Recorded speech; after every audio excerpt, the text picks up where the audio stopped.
Hello, hi, and welcome to my channel. So, I guess, I'm going to, one second, um, open up this booster pack. We are reaching the end, of the Dungeons and Dragons booster packs that I have for opening. So we'll see. We'll see. We'll see. We'll see. We'll see. We'll see. We'll see.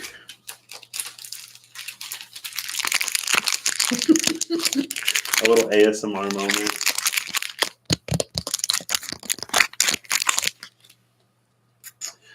For the people who are wearing headphones when that happened, I apologize. Oh, that's not necessarily what I wanted to happen, but that is what happened. And we'll just see what's up. We're going to go face down. So card backs. And I'm going to do it one at a time. Excuse me. We're going to see if there's a story to tell. And if that story is in some way, if there's like a moral to the story type thing. I'm a Pisces sun. My Mercury's in Pisces in my 12th house. My brain operates in metaphor. And yeah, I mean, I feel like by this point, like, you know, it's established. First card, let's see. We're opening up with Chandra Nar. Oh, a planeswalker.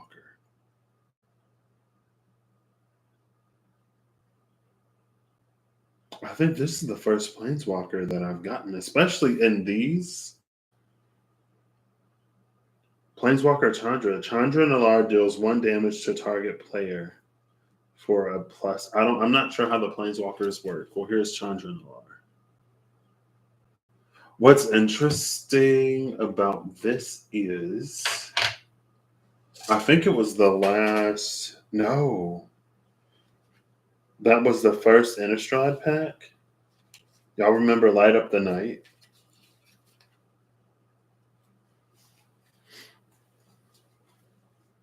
It was the art for Light Up the Night. I'm like, is this the same person?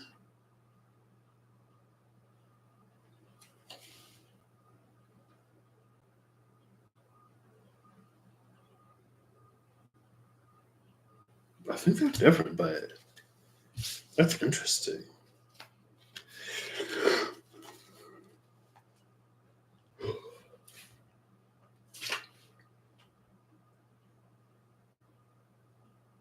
So I think, does it start with 6? There's a 6 on here. Maybe this is like the health. This might be the health of the planeswalker. The health. So you can like add 1 to deal 1 damage to a target player. For X, you can deal X damage to a target creature. So like you take away X, like so -3 to do 3 damage. And then for A, you can deal 10 damage to target player and each creature he or she controls. So at 2 turns, if nothing else happens, again, I don't know how the planeswalkers work, she can be charged enough to exhaust, add 10 damage to each player and creature they control. And at 3 turns, she can do it and then still like not exhaust herself. There's no flavor text here, but we get, I guess, like the closest to a player that we've seen, a planeswalker. Maybe planeswalker is also like a, not necessarily like a force of nature. She's almost getting like Avatar or yeah, I think that's what they're called, like an avatar, or the like an embodiment of like a force of nature type thing. Next card is the shiny predatory impetus. It's an aura. Enchanted creature gets +3 toughness and defense. Must be blocked if able and is goaded. It attacks each combat if able and attacks a player other than you if able.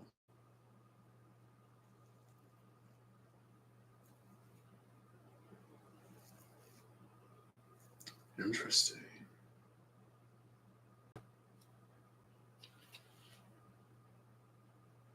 So yeah, already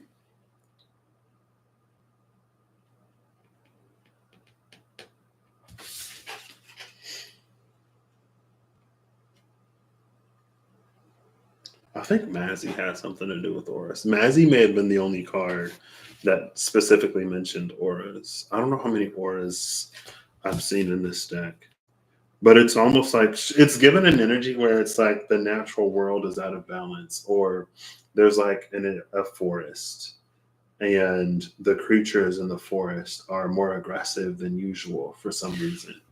Like that's this predatory impetus. And Chandra Nar is going to like quell whatever rage, find out like whatever's happening. I don't know, something like weird is going on up here. I was trying to do something. You see that? I was trying to do something and it didn't work. So it's like, and then I just tried to pull like the rest of the hair through. There we go. It's fine.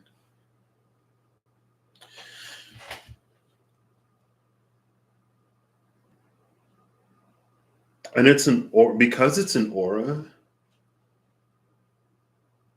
it feels like again, like this is an energy where there's something in the air that's making it's like it's making otherwise docile creatures hostile, or it's moving creatures further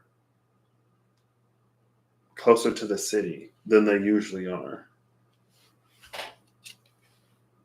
Oh my gosh, Mazy, the True Sword Paladin. There she is again. I was gonna go looking for Mazy. I was gonna because again, like I still all of the Magic the Gathering cards I have here.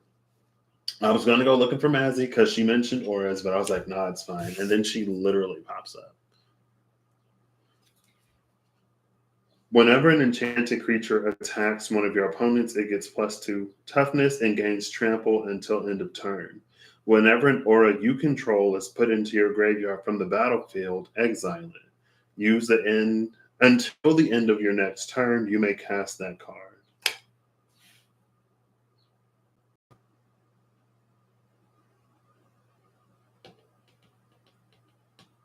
Mazy the True Sword Paladin.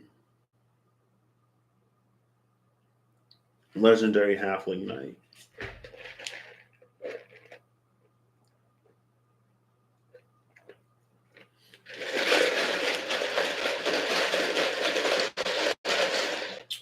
Um,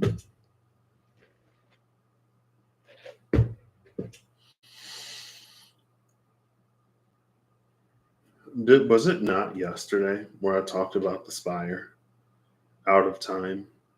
Or was that the day before yesterday? So Mazy, the True Sword Paladin, I think it might have been yesterday. So y'all know how we have the initiative under the Beckoning Will-O-Wisp, and on the other side of the initiative is Enter the Undercity. Ooh, it's the Undercity. The Undercity was the first sort of part of the trial that Mazy went through.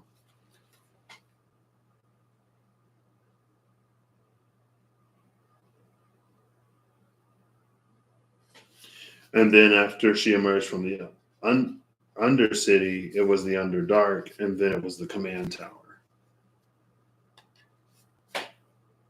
And that was like we saw the successful conclusion of one of these.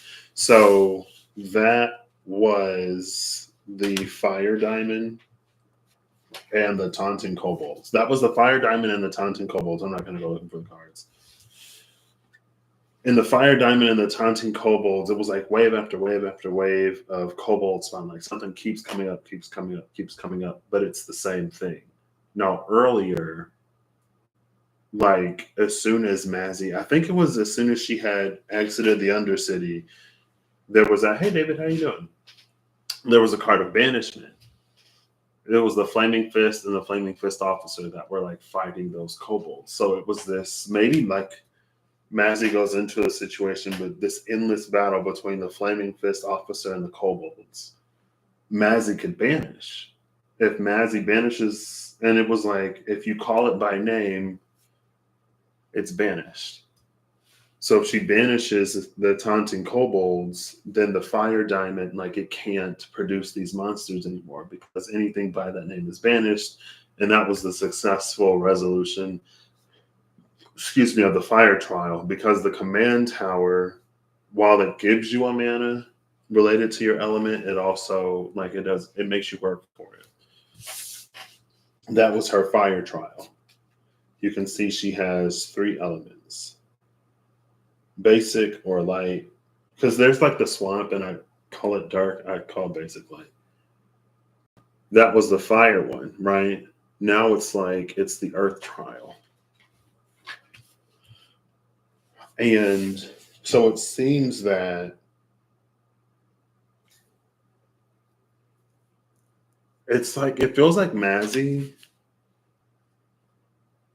was attempting, or Mazy was Mazy was in the process of finding out like what's going on in the forest, what's happening that is driving all of these creatures to behave in a way that they don't usually. And because it's a predatory impetus, more so than like docile creatures that are becoming aggressive, it's like prey animals that are now becoming predators, which completely upends the food chain because most prey animals don't need to sustain themselves off of the predator animals, but predator animals sustain themselves off of prey.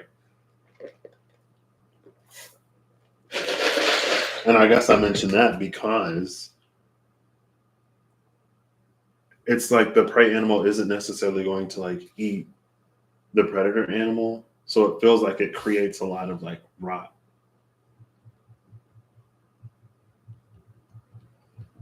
Because you just got a bunch of decaying like carcasses all over the place. Anyway, it seems like Mazy somehow becomes affected by whatever this predatory impetus is, and that's why Chandra Nar shows up. Almost like, we sent somebody to investigate, but they haven't come back yet. Now, what I like about this being Chandra Nar, and with her being the element of fire, is again, for Mazy, it seems to be that whatever she's achieved or attained comes into play to assist her. Because Chandra Nar is this fire, has this like fire element to her identity, it's reading as, however, something that Mazy is either like someone that she encountered or some spoils, like something that she gained in the fire trial of the command tower is going to help her in this earth trial. Now, she learned banishment when she made it through the Undercity, and that banishment that she gained as part of how she developed helped her, was the key to her solving the fire trial. Something within the fire trial is going to be the key to her in this earth trial that has somehow gotten, it's something, it's like nature.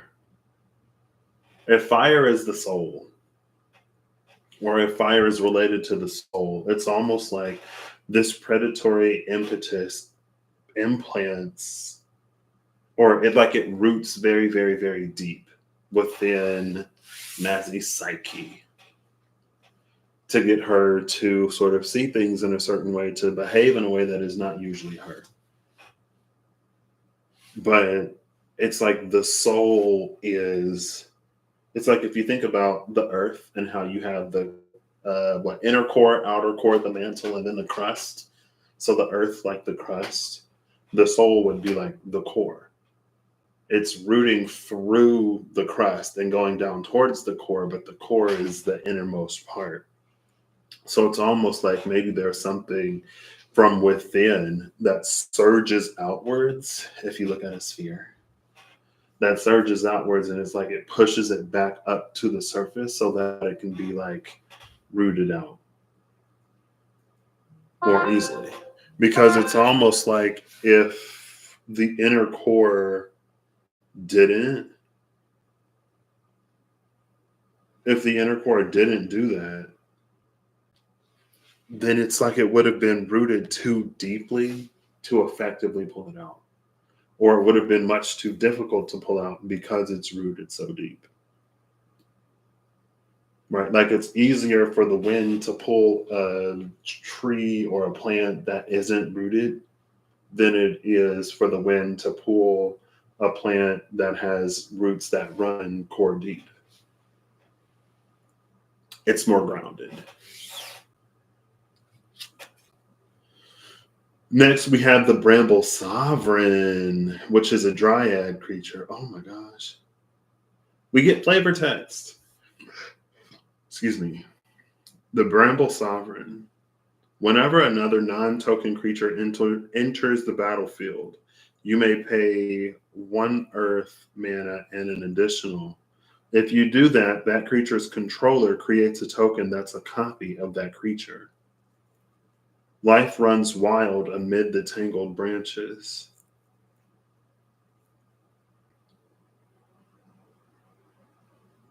I had it and then I lost it.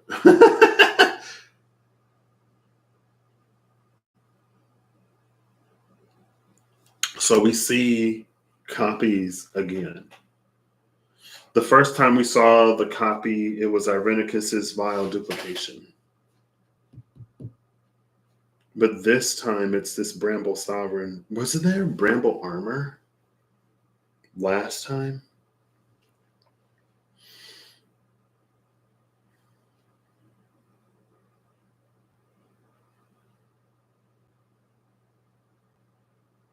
And then there's also the energy, of course, of the branches of the world tree, the Yggdrasil. Something happening with the Yggdrasil that is like a re whatever.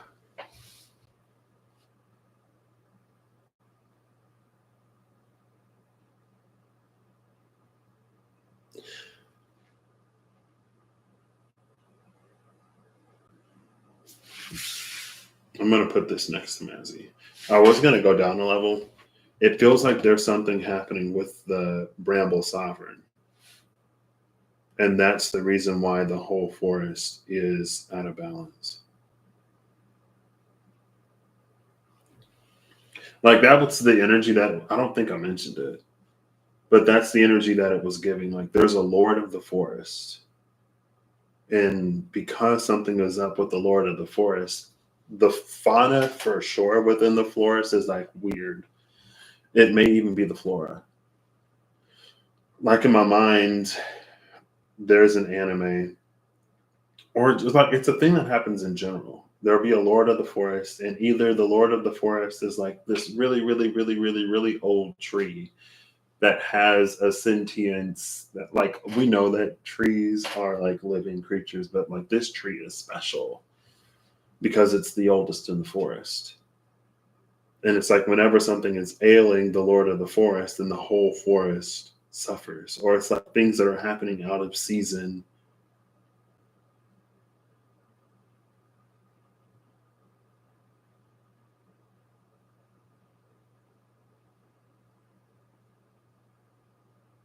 And like just looking at it, Mazy doesn't have enough power to defeat the Bramble Sovereign.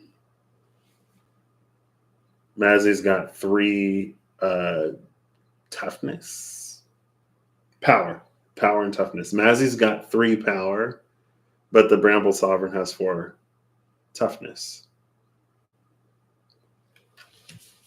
And it's like a subdue, to like bring something to its senses.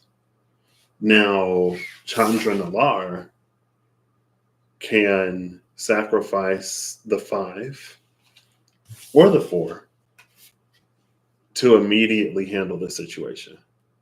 It only needs 4, right, to hit the 4 toughness. And it would still have 2 left because it starts with the default of 6. So that's why I feel like that's another reason why it's almost giving Avatar energy. Because it's something in the natural world that's supposed to be handled and resolved within the natural world. Like, it's a people problem, so it should be solved by people type energy. Like, the divine only interferes if it needs to.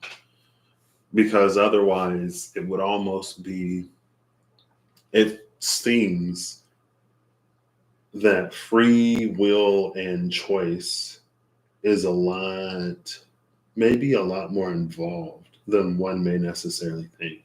I personally believe that in order for free will to be free will, and in order for choices to matter, then there have to be consequences.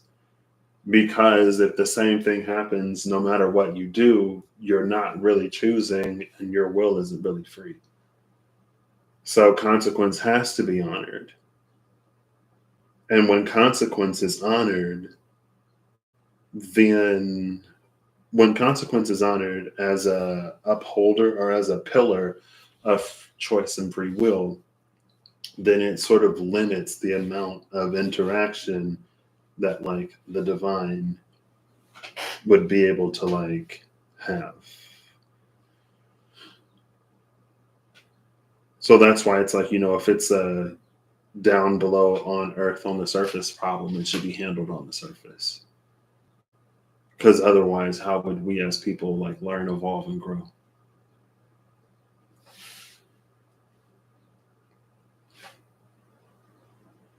I feel like there was something else in this Bramble Sovereign that I like. As soon as I started reading it, I like got it. But then I kept reading it and it clicked in a few other places, and then the first click, I lost it.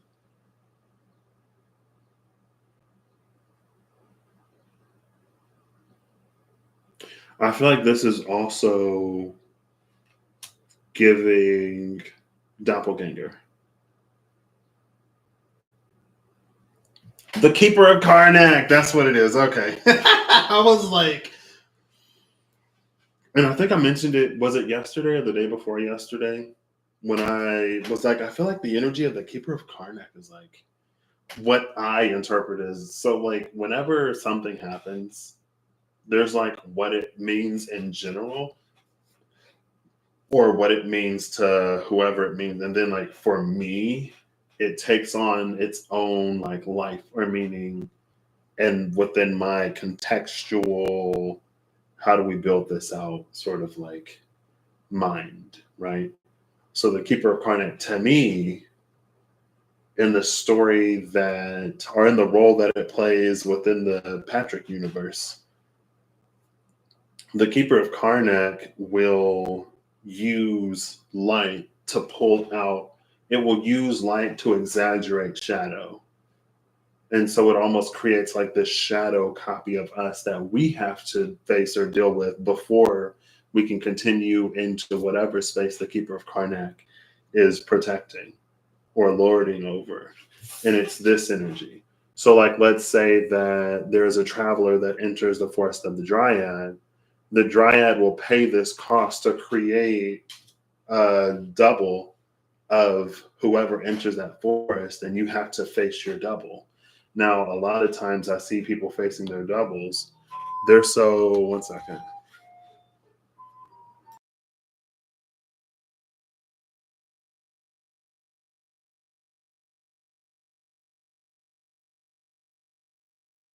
I have to call it back in a second.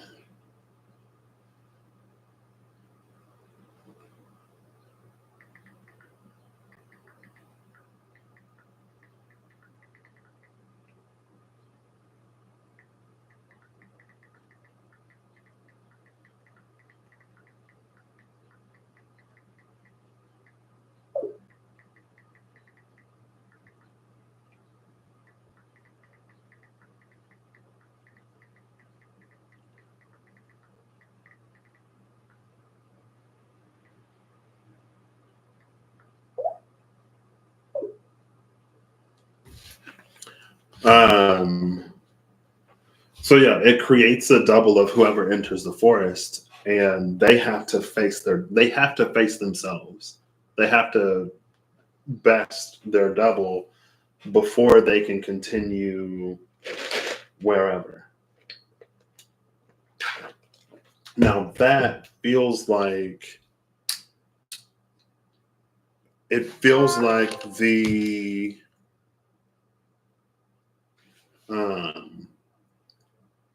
not the Nate. Like it feels like that's just what the Dryad does.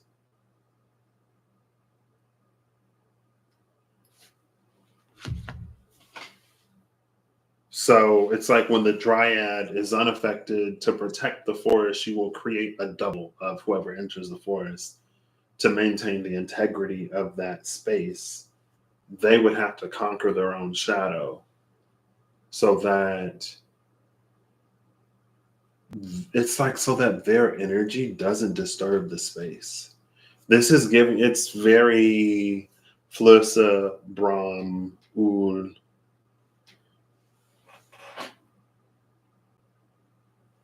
Like I just had. Let me see 1 second. I'm gonna take care of that, okay? This is probably the last time you're gonna see all this. My mom was like, why don't you do something with that? It's gonna happen. I think this just fell in here because I haven't seen it.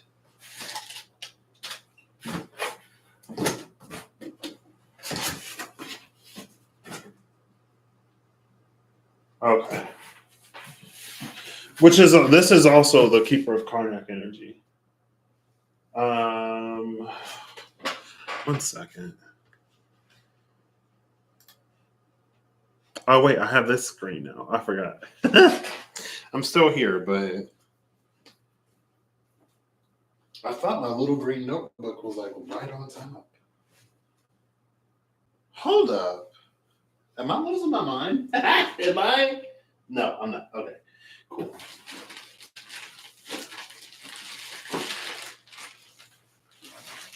Where's this journal? Where's my other journal?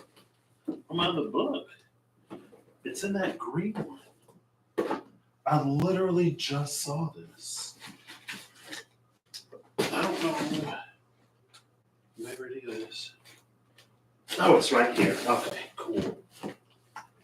I was like, I know I have this.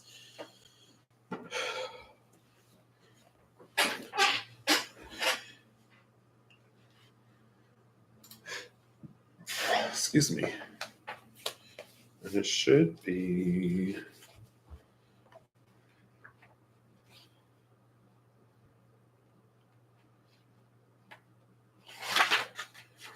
After this.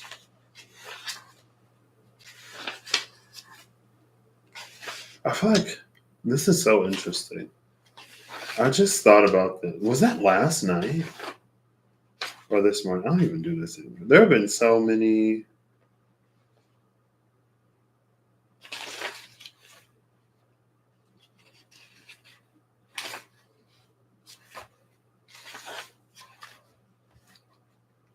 So it's like this cycle. Hey Holly, how you doing? So this is the Urflusa 12th Brahm. That's what? Brahm Flusa 12th Ul. But it was this.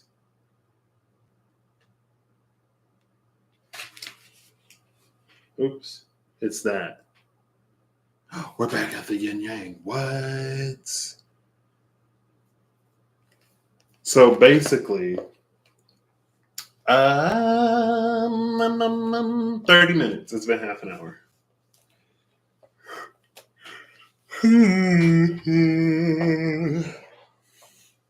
It's fine. I turned off the notifications on the back end. I'm just playing. I don't have the power to do that. So it was a while ago where it's like when we. So there's the yin and the yang, right?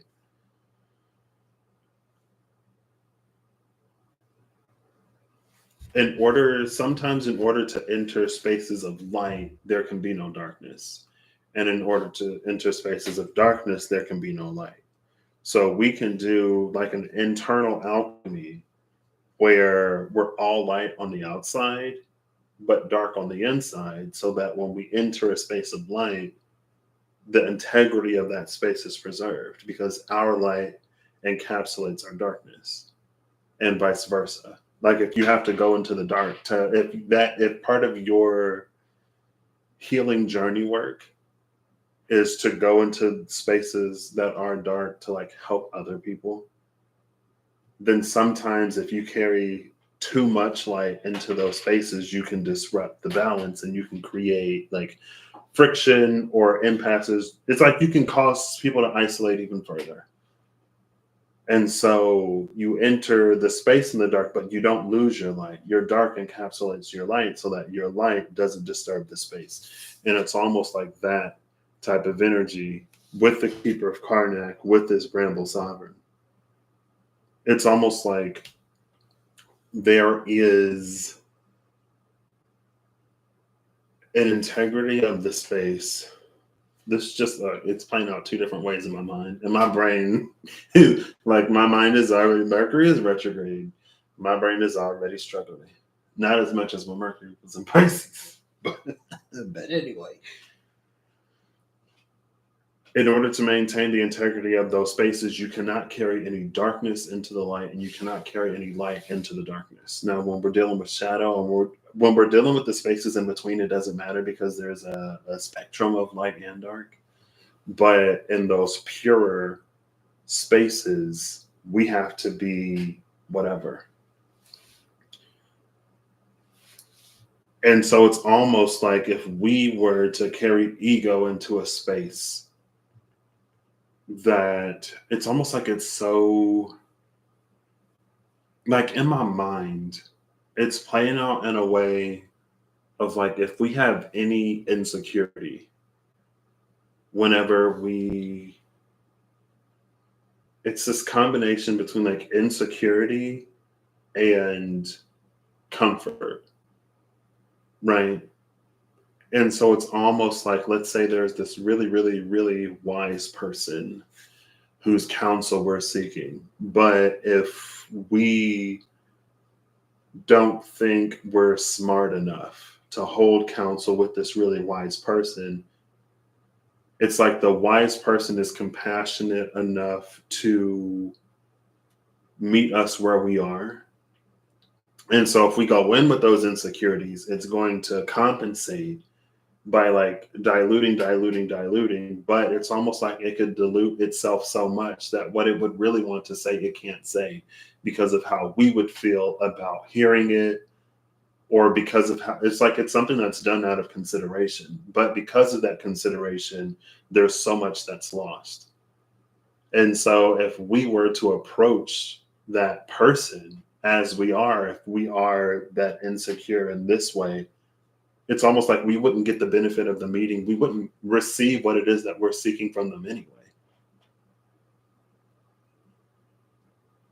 So like that's part of, it's like that's one facet of integrity. Another facet of integrity could be like, let's say that someone like doesn't like drama or whatever, right? They're like, none of this in this space. So if we go in and as soon as things turn whatever, they're like, I'm out. I can't deal with this. I can't handle this. It's like is it a writer? Is that what they call it for like celebrities? When they're like, I want this, I want this, I want that. These are my, like, if you want to work with me, this is what the environment must be. And if anything in the environment doesn't align with these demands, then it's an environment that I can't work in and I'm out. So it's almost like that's the role of the Keeper of Karnak. That's the role of this Dryad. It creates these doubles so that we have to face ourselves, because if we can't, we wouldn't make it any further anyway, because we would carry something that would make the environment unsuitable to attain whatever it is that we wish to achieve. So it's like that is this, like, the default purpose of the Bramble Sovereign as like a guardian of the Lord of the Forest, or as the Lord of the Forest who protects some sort of sacred space. But if the nature of the Bramble Sovereign has been tampered with, then it feels like it would just start to do that all over the place. So now it's creating a whole bunch of doubles almost, where it wouldn't necessarily have before.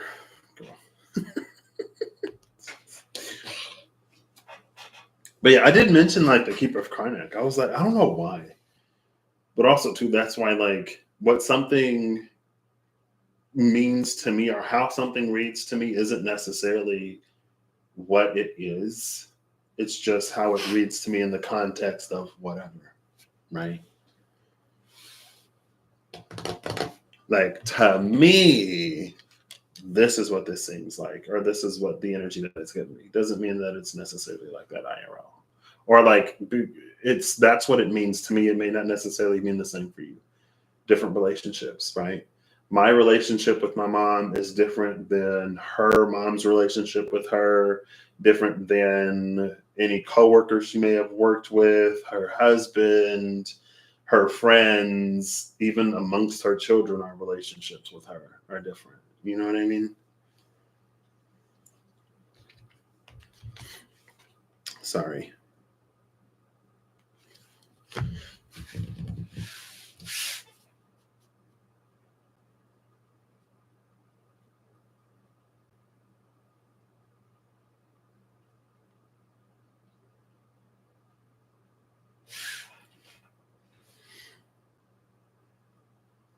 I was like, something rang so clear to me, but I forgot what it was. It was the Keeper of Karnak. The Keeper of Karnak reads like, excuse me, is that what's happening? Mercury Kazemi. The Keeper of Karnak was almost like, again, it was a light that shines so bright that it exaggerates the shadow. It pulls the shadow out, and then it's like the shadow gets up and we're like confronted with our shadow.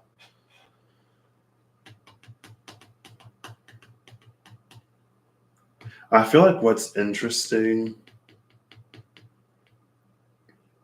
is I feel like there's been a lot that's touching on like nature and the soul, like our natures and like the soul, but more so in the sense of like the nature of the soul or characteristics of it. Okay. Next we have, oh, we already saw this one. The legendary goblin shaman, Gut, the true soul zealot. Isn't that hilarious? I'm talking about the soul. These are face down. They're face down, okay? Like, they're still face down. I don't know what's coming next. Gut, and it's another shiny one, the true soul zealot. What's also interesting with this is, though, because again, when I use the Wado-known archetypes, in the archetypes of person, the shaman came out in reverse and the sustainer came out in reverse. And now it's like there's something going on with the Bramble Sovereign. There's something going on in a forest. And then we see this goblin shaman here. But it's the true soul zealot. Oof. Whenever you attack, you may sacrifice another creature or an artifact. If you do, create a 4 power, 1 toughness black skeleton creature token with menace that's tapped and attacking.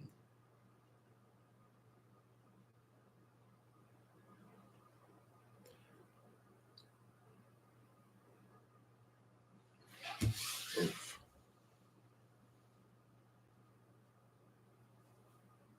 I think this is who Mazy is pursuing. Mazy is powerful enough to overcome this goblin shaman, but with the goblin shaman perverting the Bramble Sovereign, like Mazy's not tough enough for that. So this is like the source of what's going on in the forest.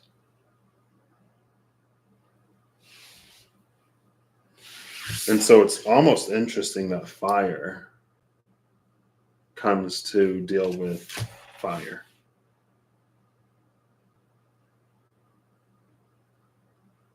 It's like fire, earth, Mazy, earth, fire. And Mazy has attributes of both fire and earth. You see them both right there. There you go. Shout out to the camera for focusing today. Love that. Love a cooperative camera.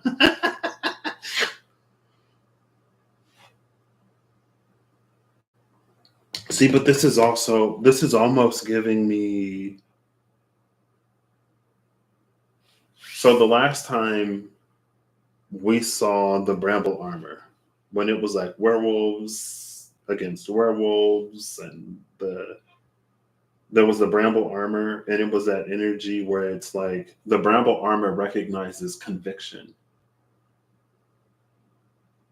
You can have conviction, like conviction is not a good or bad thing. Conviction just is what it is. Because it was like, is the Bramble armor, like, is it going to the good guys or is it going to the bad guy? But it's like when we hear conviction, we have such a positive connotation. Typically, I have such a positive connotation around conviction where I feel like a lot of times it's in reference to something like good and moral and just. But conviction itself is not morally coded. It just is what it is. And so it's almost like this Bramble Sovereign, it can be the same. So imagine like a Keeper of Karnak. The Keeper of Karnak energy is a light that is so bright that it exaggerates, it accentuates darkness. But like you can be comfortable with your darkness and be good. You can be comfortable with your darkness and be evil. It doesn't, again, it's another thing that's not necessarily morally coded or ethically coded. It just is what it is. And so it's almost like that's how God, the true soul zealot, would have gotten to the Bramble Sovereign in the first place. So right now, within the context of this, Gut, the true soul zealot, is the bad guy. Mazy is the good guy. And Gut just got to the, I mean, but it feels like the Bramble Sovereign was, I don't know what Bramble Sovereign is doing actually. I mean, like that was that when I was using this? No. That was when I did the General I Ching, I'm pretty sure. Because the Emperor came out as the Green Man in the Legends Tarot, and it was something about the natural world. Even here, where it was like the divine doesn't interfere or intervene on natural, man-made, earth-bound in like earthbound events necessarily, in recognition of as a pillar of choice and free will. Because if the divine is constantly interfering again, like where's the choice, where's the free will? And in that general I Ching, it was like there's something that it's like it's dealt with in the natural world, so it's almost like more cause and effect than interference. And this is happening because of like this Bramble Sovereign and predatory impetus and all of this. It's almost like it's happening more in the natural world. And Gut, the true soul sovereign, has just found a way to like utilize those natural world forces in its favor.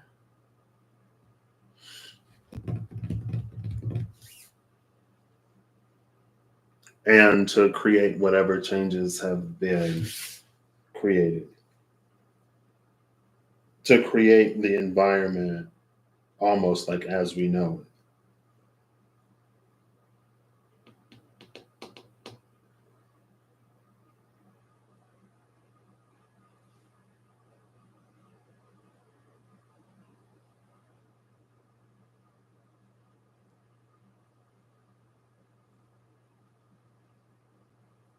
I feel like sacrifice is big with Gut, the true soul sovereign, especially since the Bramble Sovereign, it has 4 toughness. So, because of the ability of Gut, the true soul sovereign, it doesn't matter how tough the creature is that attacks the true soul sovereign. As long as you have 2 creatures, you have one that attacks that activates its ability, and then you can sacrifice the other one to create a black skeleton that immediately attacks in its place with 4 toughness. And that's enough. So you could have a token creature that is like 1. It has 1 power and 1 toughness. But Gut, the true soul zealot, can sacrifice that to create whatever to handle this Bramble Sovereign.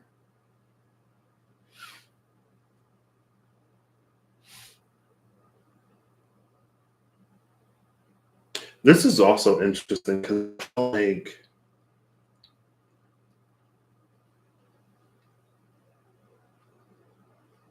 I feel like there's almost this like multi-layered.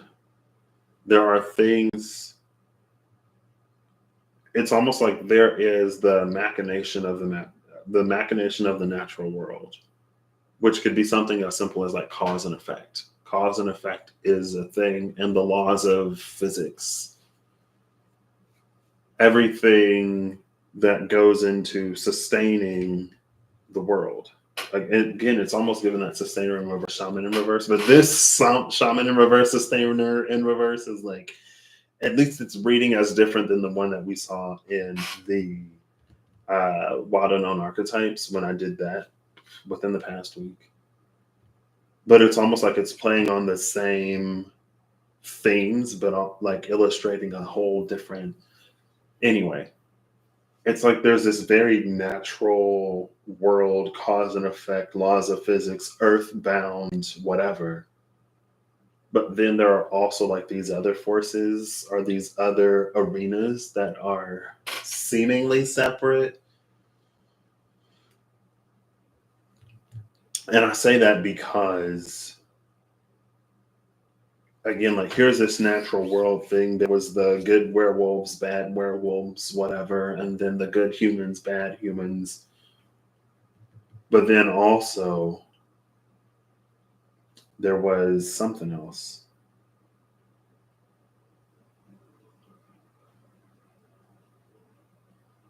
And I guess Venus talked about that too. When Venus was in Aquarius, Venus's conjunction with Pluto, when I like pulled out the angel tarot and the occult tarot, there was something about Venus that was very like, whatever is happening above, it is handled and resolved above. Whatever's happening below is handled and resolved below. And Venus wasn't necessarily a part of any of it. Venus's job was basically to not get involved. and to work on whatever she needed to work on. Now, Mars was the one that was a little bit more like above and below.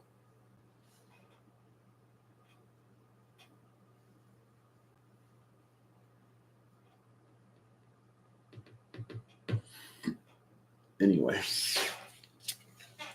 Next, we have the Far Traveler. This is another one that we've seen. Commander creatures you own have, at the beginning of your end step, exile up to one target tapped creature you control, then return it to the battlefield under its owner's control. You have traveled to many places, over mountains and across seas, but a new journey always calls. Now, the first time we saw the Far Traveler, it was, I feel like I've seen Gut the True Soul Zealot because the name just like rings as familiar. This one we saw with the Navigation Orb. So Mazy came, and the Navigation Orb was in the like, what happened at Talaria or whatever, where the Sunder card came out. Before whatever that tower, whatever that spire is that is separated from time, it's almost very whatever the Time Lords, Gallifrey. It's almost very Gallifrey. How like it's almost just like removed from time or whatever. Doctor Who. But it's like there's something with the spire that is separate from time. And did I like mention that yesterday? Or was it the day before yesterday? When it was like, because the spire is removed from time, it cannot be approached, because as soon as you enter the radius of the time stopping effect, like you would also freeze in time. But Mazy was on her way to get to that spire. But before she could, there was the apparent like three. We saw her first trial. It was assumed that there were 3 trials. I assumed that there are 3 trials because the command tower gives you a mana in accordance to your identity. And her identity is made up of 3 different elements. So she would have 3 different trials for each element. We saw the fire trial in that one. This is the earth trial. And I think maybe 2. Maybe this is Mazy again. It's like Mazy coming off of the fire trial. This is a fire identity sort of problem in the forest. She's like, oh, I have aced my fire, whatever, I can handle this. Maybe that's another reason why. It feels like Gut the True Soul Zealot was very cunning in how it approached the Bramble Sovereign. Or it was cunning in how it positioned itself to do everything that it's going to do, because it's not very tough and it's not very powerful. But not only is the Bramble Sovereign like pretty, like 4 is kind of high. Like there are some that are higher, but once you get to that point, it's like, whatever. But it's almost like it's also the ability of the Bramble Sovereign to create a duplicate of whoever like enters the Bramble Sovereign's forest. And even if Mazy can overcome Gut the True Soul Zealot, it's a question of if Mazy can overcome herself before she would even be able to approach the Bramble Sovereign, before she would even be able to approach Gut the True Soul Sovereign. But how this ends up working out is because she has to go through the Bramble Sovereign to get the True Soul Shaman, she ends up in the earth part of her trial.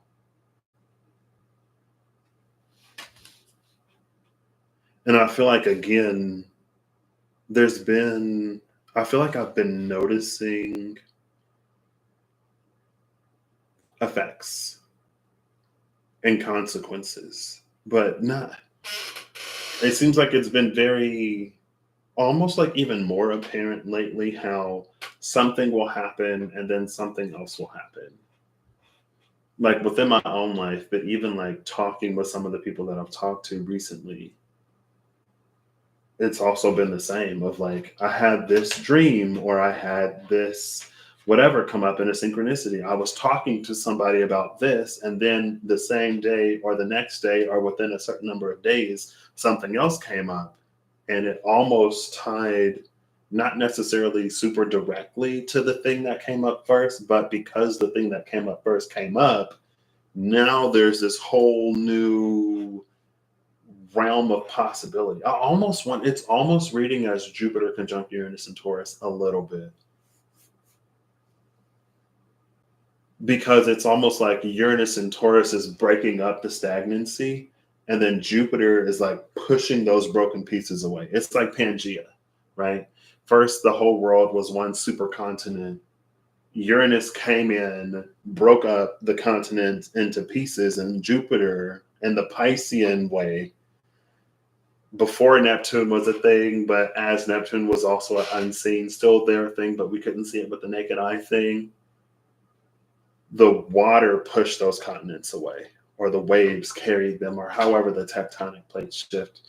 Uranus is the breaking up of Pangea, and then Jupiter also in Taurus is how everything over time moved out to create their own continents.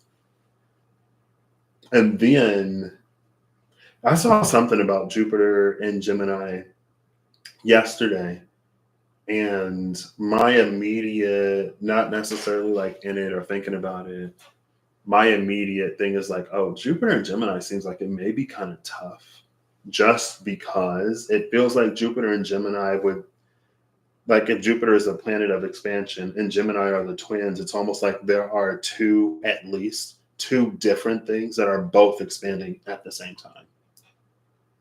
When we as people, when our attention spans have been degraded and we haven't necessarily been very well prepared to deal with a lot of things in life in general, to have multiple things happening at the same time and they're both expanding, they're both almost like pressing and deserving of attention, to ask us to do that when like Taurus is so like stable and kind of slow.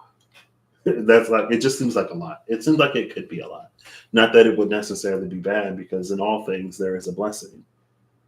But we as people, how are we going to interact with that, you know? So maybe it'll be a whole bunch of stuff where it's like, this is a distraction, that's a distraction, everything's a distraction, and it's trying to pull your attention away from something. But again, with Jupiter and Gemini, it's almost like it's for us to actually pay attention to both things as they're happening and expanding. Jupiter is also like the philosopher, and it's higher learning, input, or, you know, introducing the Sagittarian element, especially, that opposes Gemini. Anyway, that's something for another time.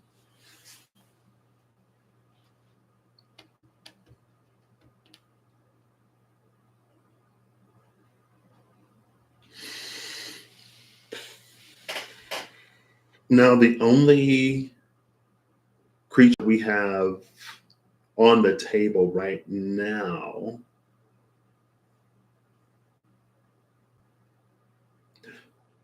that can have a background, the only one that says choose a background, is Gut the True Soul Zealot. See, this Gut it's also kind of sort of giving me, it's very Stain from My Hero Academia. So in the anime, Stain is this villain. Stain is this bad guy who creates havoc and almost targets heroes because they're not real heroes. In Stain's mind, there is only one true hero, and every other hero is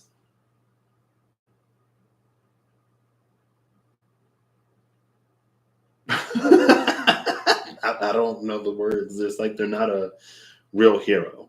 So like every other hero, they're not truly selfless. They won't truly sacrifice for people in the way that a hero should. It's almost like they do it for the money. They're not, it's almost like they're not only are they not in it for the right reasons, but they also aren't capable of the weight of the title. and what it means to the world and what it means to people to be a hero or to look up to someone as a hero. So justice in the villain Stain's mind is exposing the fake heroes as fake heroes. Why am I bringing that up? Oh, because of Gut the True Soul Zealot. Like maybe there is some kind of Stain type mentality that it has as it's doing whatever it's doing, of like exposing those who aren't really about the work or those who aren't really about the collective good of humanity or something like that. It's almost like Gut the True Soul Zealot would be light surrounded by darkness in a way that is unlike what it is that like I was necessarily, I mean, I guess I can't necessarily say what it is unlike what I was referring to, because that just is what it is. Again, just like in the natural world with all this Bramble stuff, there is no inherent morality. It's not inherently good or bad. The dispolarization and maintenance of a dark and light, it's not necessarily like a good or bad thing. It's almost like anti hero. Right? That's what they're called, right?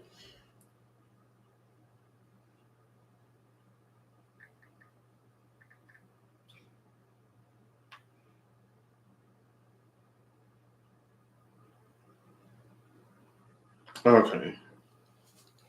Well, I don't know if this is necessarily. Who is this? According to whatever this is, meaning of anti-hero in English: the central character in a play, book, or movie who does not have traditionally heroic qualities, such as courage, and is admired instead for what society generally considers to be a weakness of their character. He plays the classic anti-hero who drops out of society. See, that's not.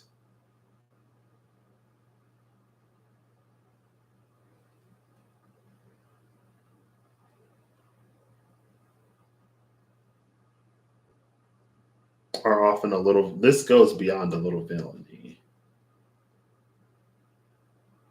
So I almost want, like, I almost in my mind, I want to say the anti-villain, but before I can say an anti-villain, I have to really know what an anti-hero is with a little bit more than just general vague context.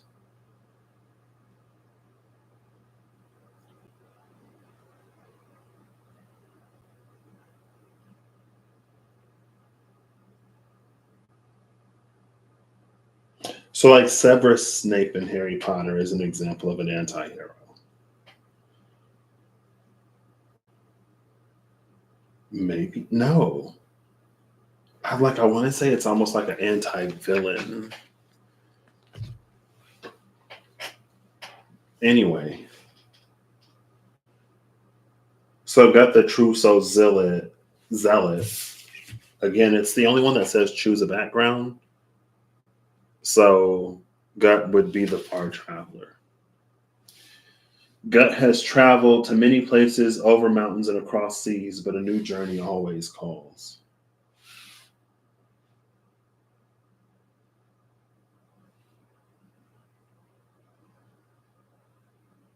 I feel like there's something sinister about these two working together that goes beyond the sinistry, the sinistrousness that was already here.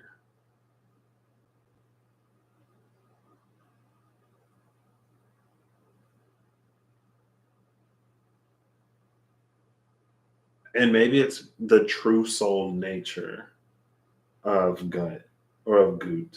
I feel like I should say Goot, so I'm not saying Gut, but Gut. We'll say Gut, which is interesting because health, the rune talks about the microbiome in the gut. Now, for me, it's my solar eclipse rune, so it came out on the solar eclipse, but like his name is Gut.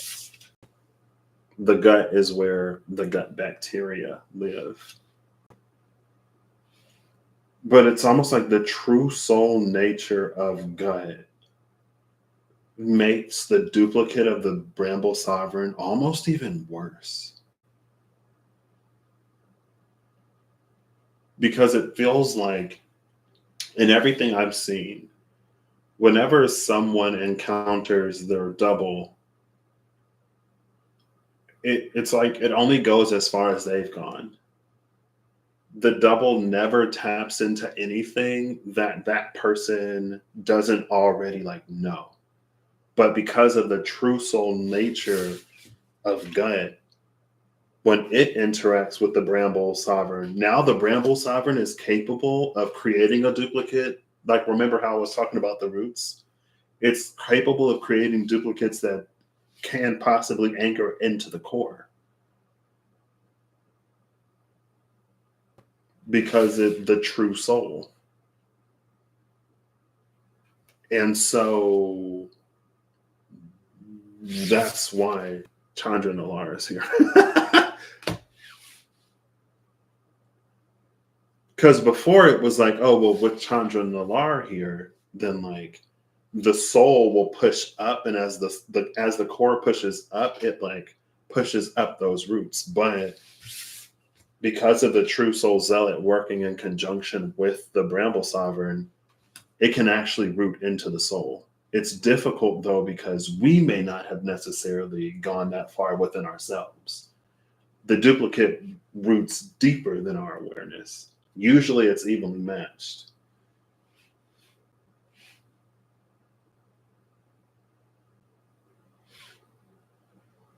And it feels like that's this far traveler background that gut the true soul zealot has. Because imagine like a force that has been, or not even a force, like imagine a person that has been around for a long time, that has been exposed to many, many, many, many, many different people. It's almost like it would know, and so yeah, it would be capable of creating traps and pitfalls, and like so, excuse me, in so many like different elements and directions. Again, ones that we may not even necessarily be aware of within ourselves because we haven't gone that deep. Like if you take gut out of the picture, we just have to go deeper than we've been before to overcome the double. But with gut in the picture, with the true soul zealot in the picture, we would have to go all the way down to root it out.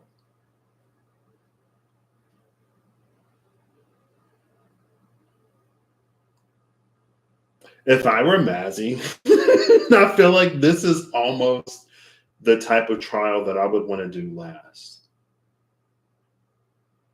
Because Mazy, again, like we've seen Mazy overcome the fire trial in the first booster pack that came out. This, because of the nature of it, this is Mazy's Earth trial, but she hasn't even done the light trial yet. But Gut, the true soul zealot, would be capable of all of her identity, all three of those. That's what the Bramble Sovereign is now capable of copying. So not only is it about the trial that she's currently overcoming, but it's also about one that she hasn't even started yet.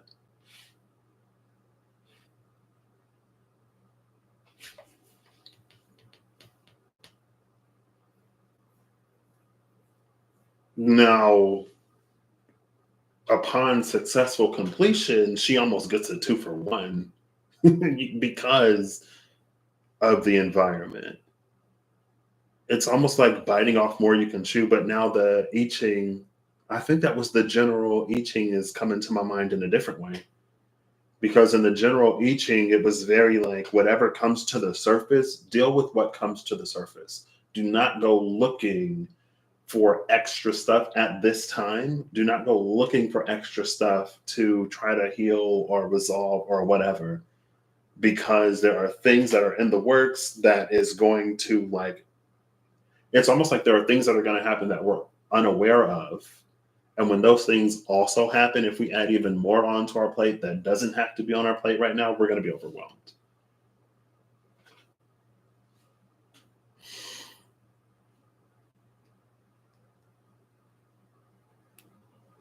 This isn't necessary. This is very like, oof. Wow.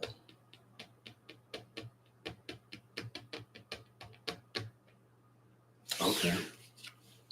Oh, I got 2 cards. I see a 3/3. They're both dark. This is what I see. You see that? Oh, I didn't even see that much. I saw, oh yeah, I did see that much. This is what I can't like bend my arm to show you. I accidentally pulled the top 2. Agent of the Shadow Thieves, another background. Commander creatures you own have. Whenever this creature attacks a player, if no opponent has more life than that player, put a +1/+1 counter on this creature. It gains Death Touch and Indestructible until the end of turn. With Death Touch, it can kill anything with a single touch. With Indestructible, I'm assuming it can't be destroyed. Your skill, dexterity, and moral flexibility make you a valuable asset to your guild.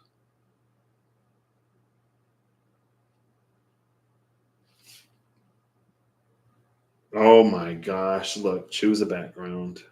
The 2 cards, that's okay. So Sivrus. Oh, do you see that? Again, these cards are face down. Okay, these cards are face down. Do you see that? Sivrus. The reason why I mentioned Sivrus is because I'm literally Severus Snape is an anti-hero. You see that? Severus Snape in the Harry Potter series. And then we have Sivrus, the Nightmare Speaker. Anyway.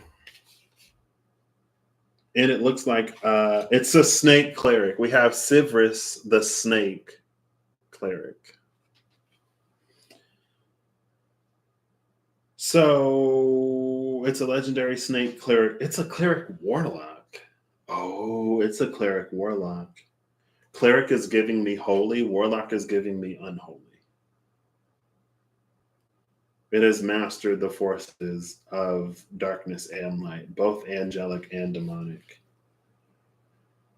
Sacrifice another creature or an artifact. For each opponent, you mill a card, then return that card from your graveyard to your hand, unless that player pays 3 life.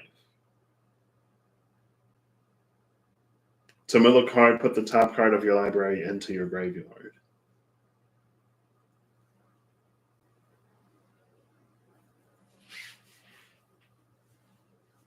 I think this.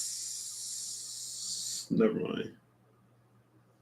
Maybe, I don't know. Anyway.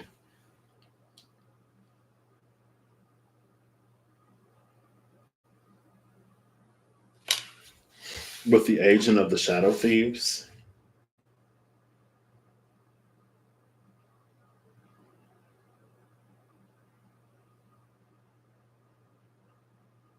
This is taking such an interesting turn in my mind.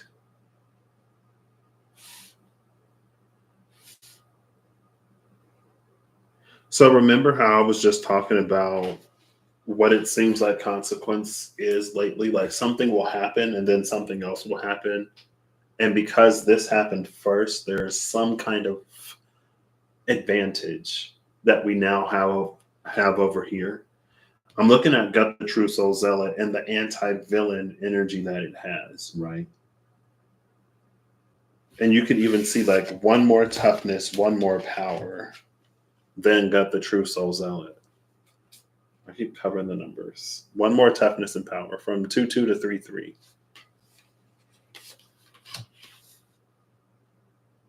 Like that's how it works in storytelling.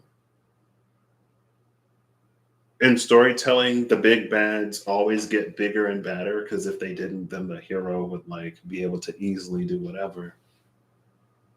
But it feels like all of a sudden, because Gut has this light background, and Sivris has this Agent of the Shadow Thieves dark background. It's almost like a villain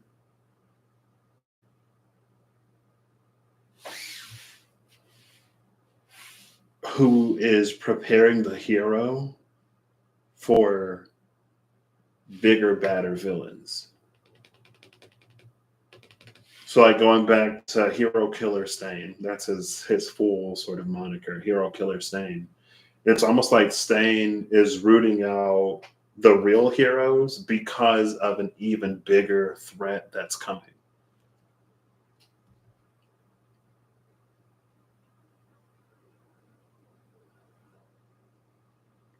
Like God, the true soul zealot is almost like the tough love of darkness.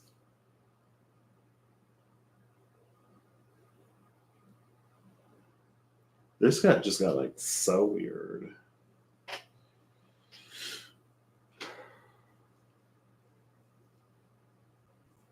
And that's why it feels like things are accelerating for a purpose.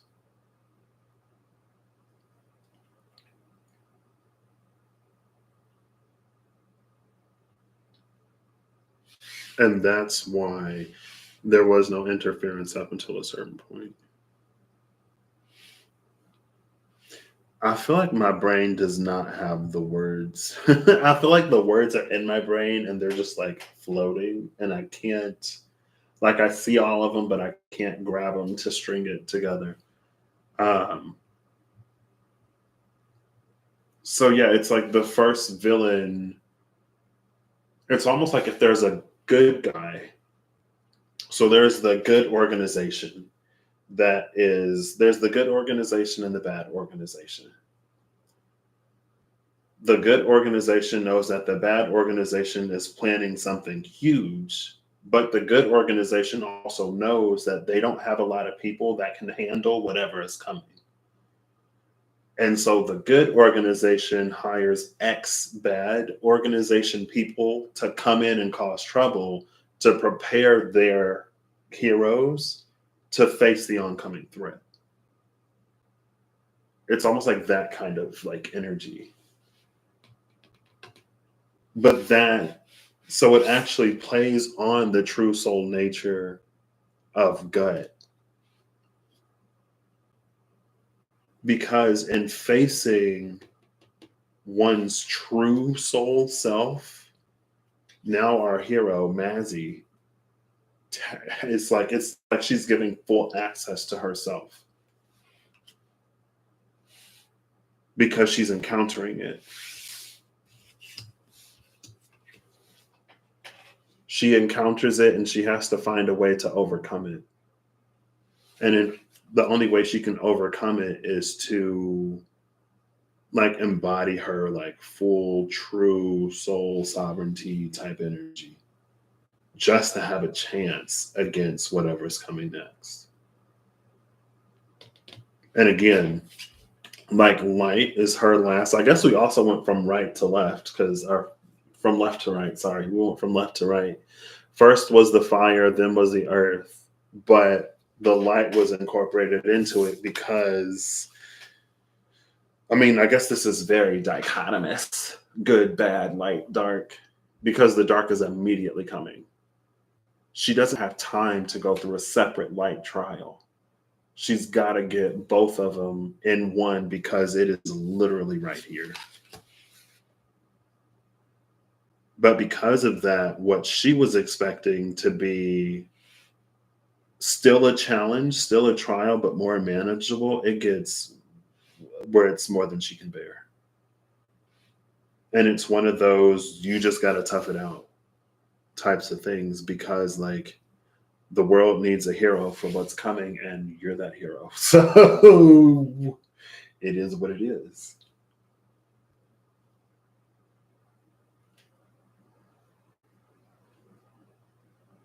There's also this like sometimes I wish I could just like project thoughts from my mind. Like this is a whole like movie scenario scene type situation. because it feels like it's almost like Sivris, the nightmare speaker, may have one point been like Sivris, the dream whisperer. Like it feels like Sivris in its light dark balance used to like serve the light. Kind of sort of what Gut the True Soul Sovereign or the True Soul Zealot is doing right now, where it's like it's bringing up darkness and it's bringing up shadow deeper and darker than where we've gone so that we can face it and address it and wrap it up, integrate it quick. But if this were like a movie, then Sivris the Dream Whisperer became Sivris the Nightmare Speaker almost because of like the darkness that it found within man. Right? Maybe like at a certain point, like in the beginning, because of our creation, we are beings of both light and dark. So if there are, I could see this kind of sort of being like very, very, very extrapolated. If you squint your eyes, I could see this almost being like the falling of the first angel or the first few angels. Like to know that mankind has darkness in its nature just because of we live in a world of both light and dark and we hold both within us. But it's almost like to see the depth of depravity, to see how dark and how cruel and how nasty man can really be, like convince this angel that there is no salvation for mankind and that the entirety of the creation of the divine, from other living, from life on earth to the other side of the cosmos that we will never reach, the entirety of creation is better off without mankind. It's like it's one of those that just like over and over and over and over and over again would see it and it would get worse and worse and worse and worse and worse to the point where like even the light of humanity can't justify, even the power of the potential of humanity can't justify this dark reality that keeps getting darker, that continues to get darker because we live in a world that somehow in some way awards it and rewards it and runs on it.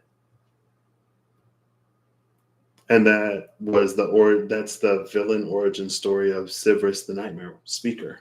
Used to be Sivris the Dream Whisperer. And maybe Gut and Sivris have some kind of relationship. Again, it feels like they have a relationship.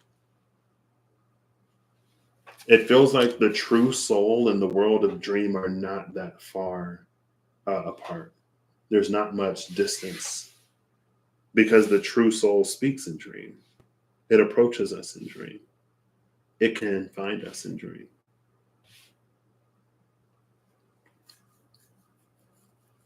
How many cards do we have left? 1, 2, 3, 4, 5, 6, 7, 8, 9, 9 cards left. There are only 1, 2, 3, 4, 5, 6, 7, 8. Technically, we're kind of halfway through the deck. We're halfway through the deck, and then there's the bonus like art card. Wow. I'm already like done.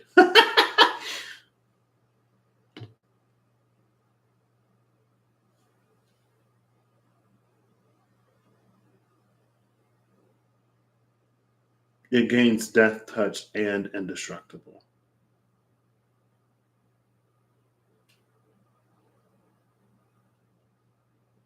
So remember how Gut the True Soul Zealot was hiding behind the Bramble Sovereign because it only has 2/2 and Mazy is powerful enough for that?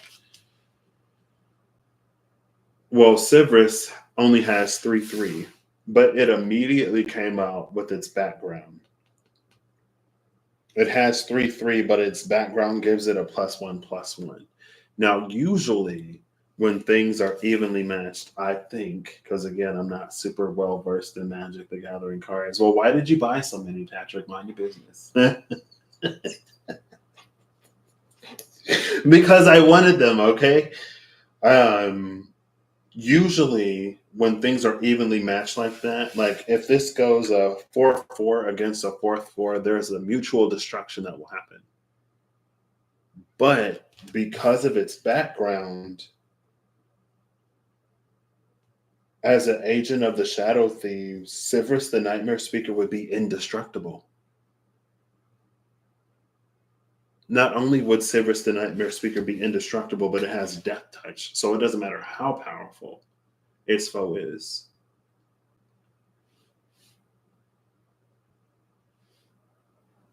And then poor little Mazy.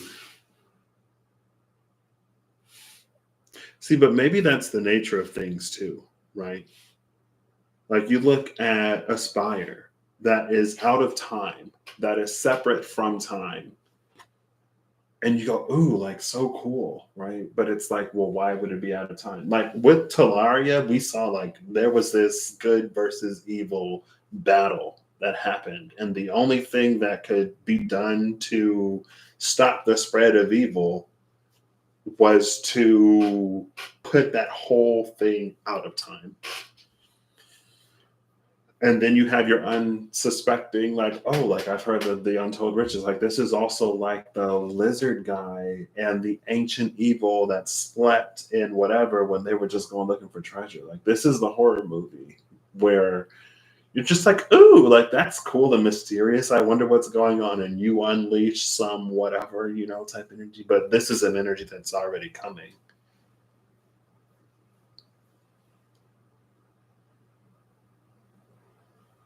Maybe Severus the Nightmare Whisperer is the ender of things.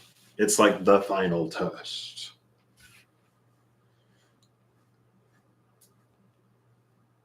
And it feels like I would assume that high key Severus like wants to be defeated, wants to believe that the light and potential of man is more powerful than its dark reality. But how much time do we have left in this hypothetical storyverse? How much time do we have left versus how long would it take for us to get there? Because we already have the means to just completely make our planet inhabitable.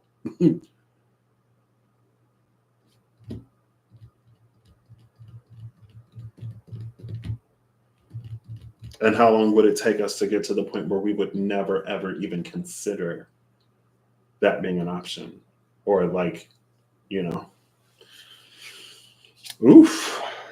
Next, we have Rock, which is a bird demon. Of course, we have a bird demon. It has flying and toxic spores. At the beginning of your end step, if a permanent you controlled left the battlefield this turn, each opponent loses 3 life. There's something with a lot of things costing 3 life.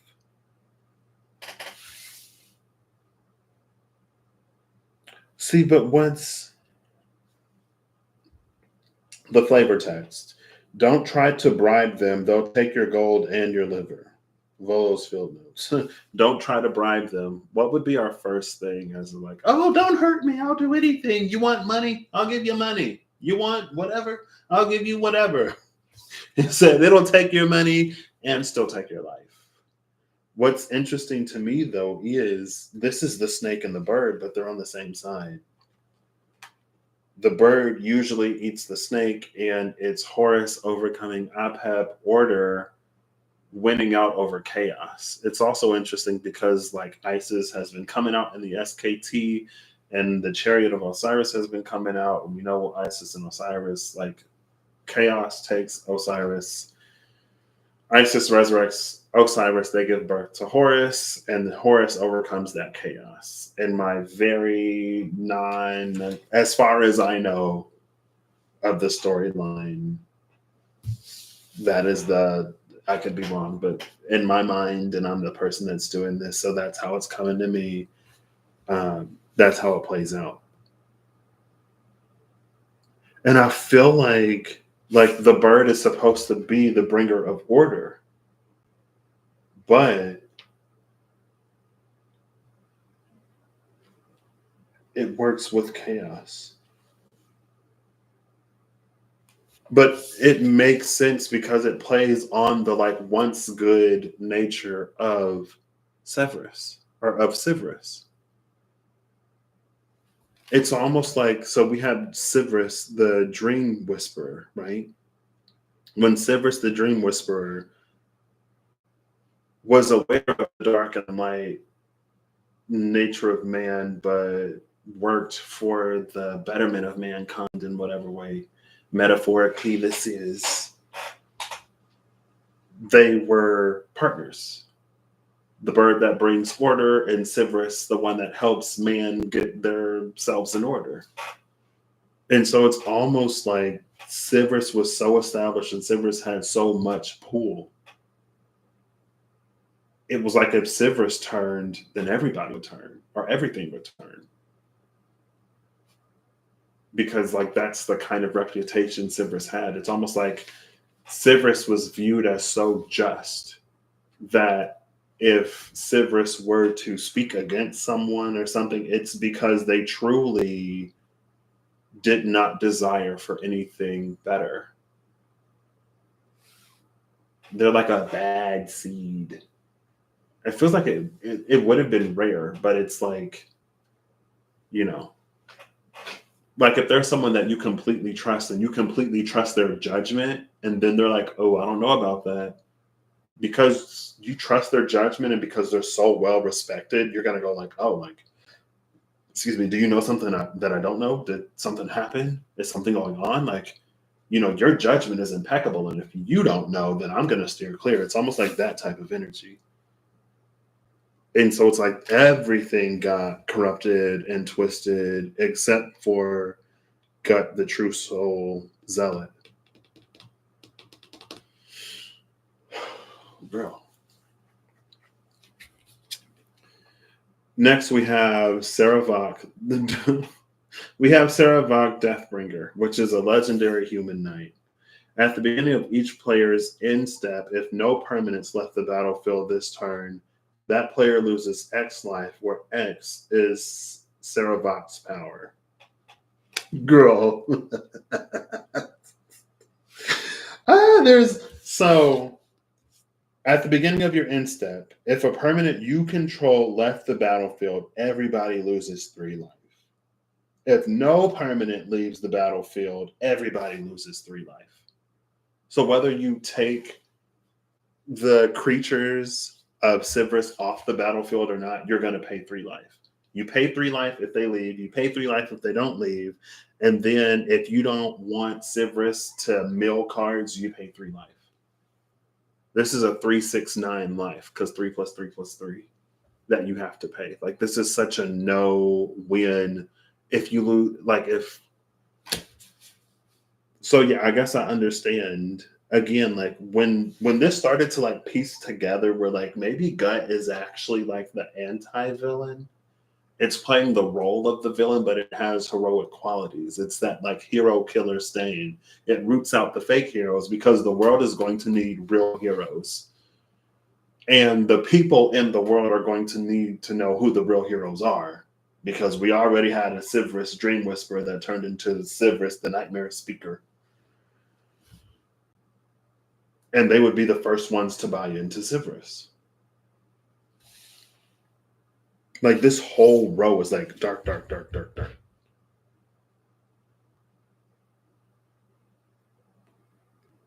And we got poor Mazy up here, who is our only.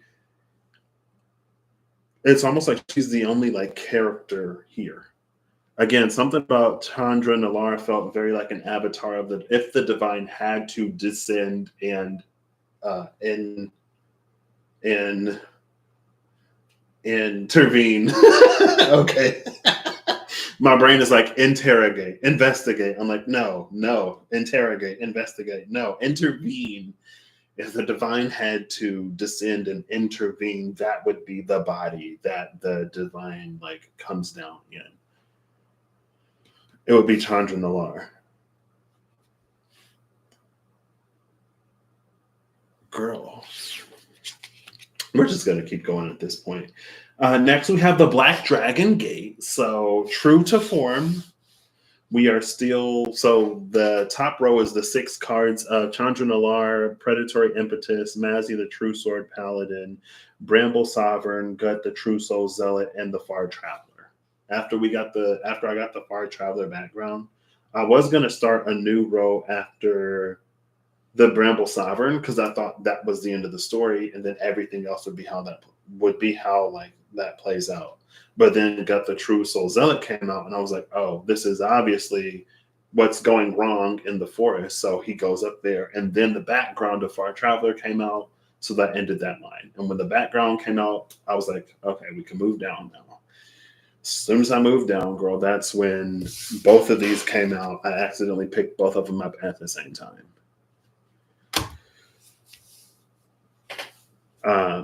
So in this whole row so far, we got the 4 cards of Sivris and Agent of the Shadow Thieves, Vrak and Saravok.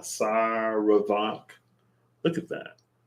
Vrak, V-R-O-K, Saravok, S-A-R-E-V-O-K. The only thing missing is the C. I don't think I said the C. B-R-O-C-K. Maybe I did. I don't know. This is kind of wild. And then we get the Black Dragon Gate. Okay. Well, let's see what the Black Dragon Gate is all about. Because we already got this Snake Cleric Warlock. Snake Cleric Warlock, Demon, Bird, Demon, Human Knight. Girl. It's almost like that was easy mode. That was preparation for what's really about to go on. Like, you want to liberate a humanity?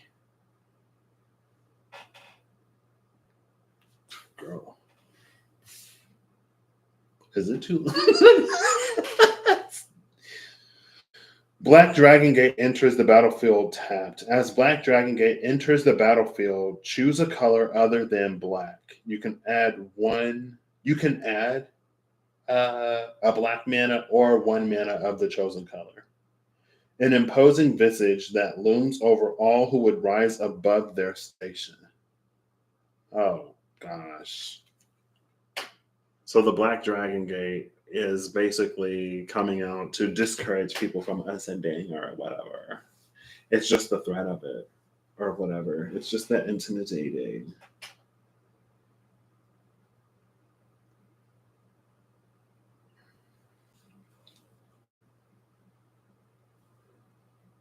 An imposing visage that looms over all who would rise above their station.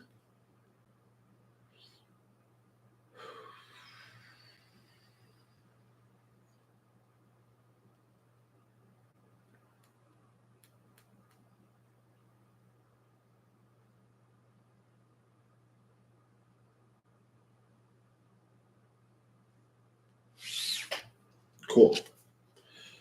Next, we have. Oh, okay, all right. Next is the Citadel Gate. Citadel Gate enters the battlefield tapped. As Citadel Gate enters the battlefield, choose a color other than white. Add a white mana or 1 mana of the chosen color. A beacon of order and safety for those who can afford it. A beacon of order and safety for those who can afford it. These 2 gates immediately came out one after the other. Now, what's interesting is because Sivris is both the cleric and the warlock, because Sivris is master of the forces of light and dark, I was like, oh, Sivris would probably choose light because the warlock part, the Black Dragon Gate already like plays on. So the other color he would call out is white for the cleric, right? But then the Citadel Gate immediately comes out that adds that white mana.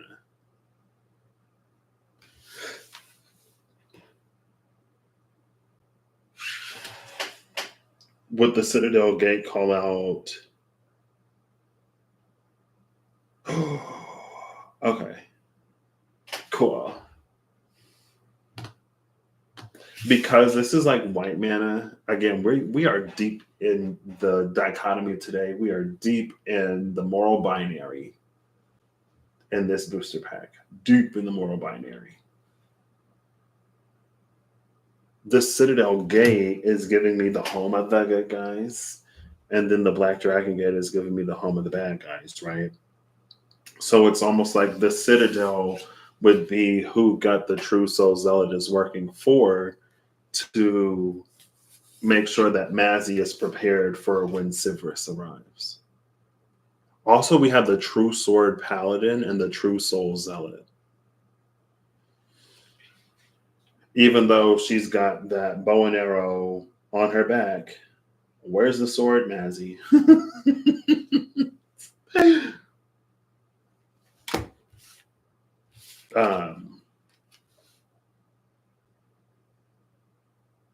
Oh, yeah. Okay. So there's the white mana again, and that's her last whatever. So instead of her doing the trial, her last trial, thank you. Instead of her doing the last trial, again, she's getting both the earth and the light 2-for-1. And so it's almost like she's just welcomed at this. She's welcomed to the Citadel.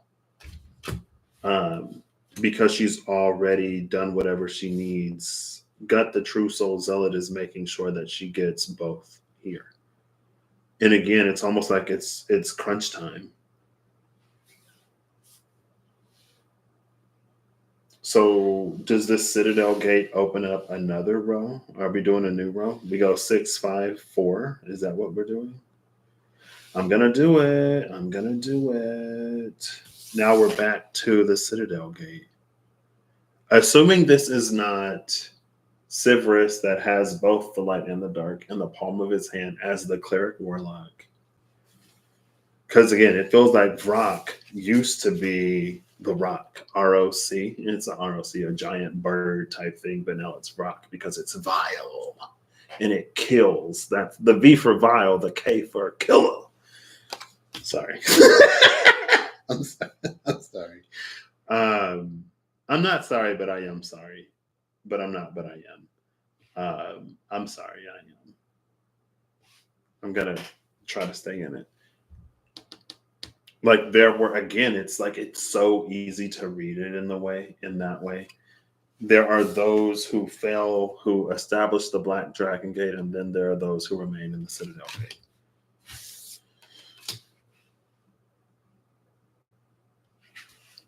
Now, Saravak, the Deathbringer, this human knight, Saravak may have been the one that broke Sivris, the Dream Whisperer.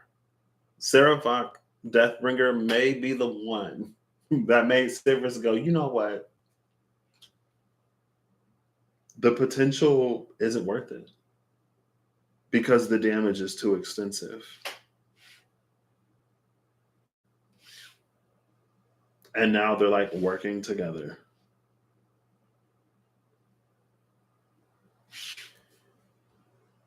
All right. Next card, we have Worms Crossing Patrol. See, I was right. This is a new line. I was like, are we continuing the line to get 6? Or is this Citadel like a new line? And what's validating and justifying the new line after the Citadel gate is that we have another light mana sort of human creature. This is a human soldier. It has Myriad. Whenever this creature attacks, for each opponent other than defending player, you may create a token that's a copy of this creature that's tapped and attacking that player or planeswalker they control. Exile the tokens at end of combat. Worms Crossing Patrol. Because we have the Black Dragon Gate and this is the Worms Crossing Patrol, this is like, these are those who do their best to keep whatever's on the side of the Black Dragon Gate from encroaching upon the Citadel Gate. They sit at the gate and like Worm, in my brain, Worm is like a baby dragon or like a not fully grown dragon. And then there's the Black Dragon's Gate. So it keeps the children of the Black Dragon out of the Citadel. I think a worm may be like a kind of dragon. It's like a dragon that has wings but no legs, or legs but no wings. But in Patrick's brain, it's like baby dragon, immature dragon. Not like it's a dragon that may be like 20 to 100, but it's not necessarily like 500 to thousands of years old, if that makes any sense. Now, what's interesting is we have, in a way, a duplicate nature to this because it can create a token that attacks every opponent. So this one Worms Crossing Patrol, in its myriad nature, can simultaneously attack Sivris, Vrock, and Saravok Deathbringer. But it's not very powerful. It's 1/1. So it creates 1/1 tokens to attack. Now, they all have 3 attack, and all but Saravok Deathbringer have 3 toughness as well.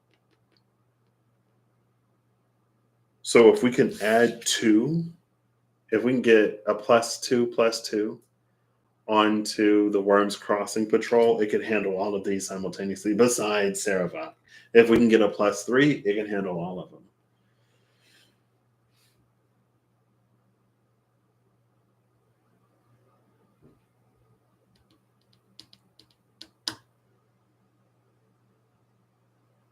It's almost like I almost wonder if Mazy, the True Sword Paladin, isn't being prepared to assume.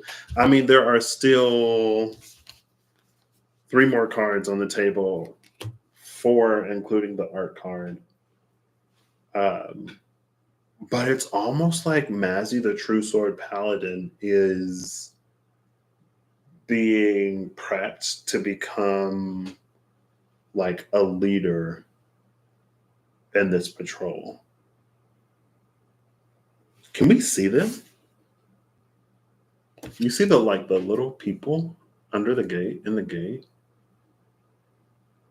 Oh, you can see them. Cool. I love a zoom. I love a focus. You know what this is giving me? I almost left this deck on the table. Like the 10 of Wands was coming to my mind earlier because this is a trial within a trial that nobody signed up for, but it's necessary. And a lot of 10 of Wands cards, though, you will see a castle in the background. And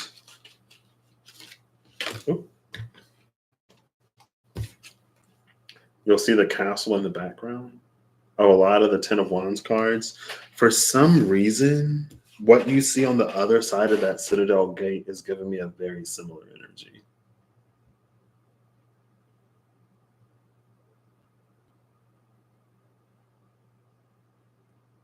Like it's even a white castle in this card.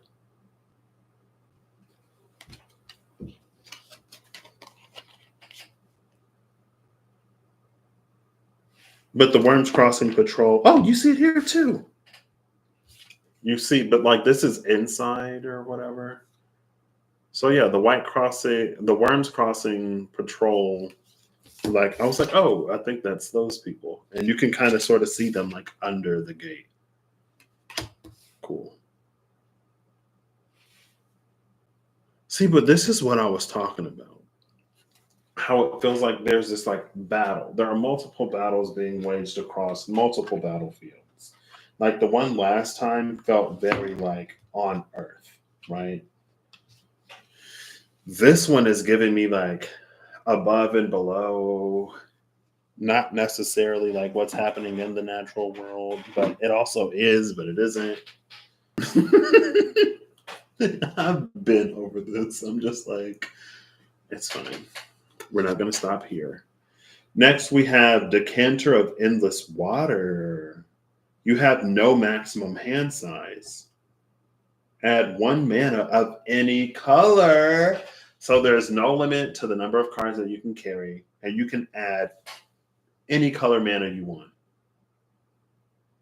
The only multi-mana dependent card on the table right now is Mazy, the True Sword Paladin.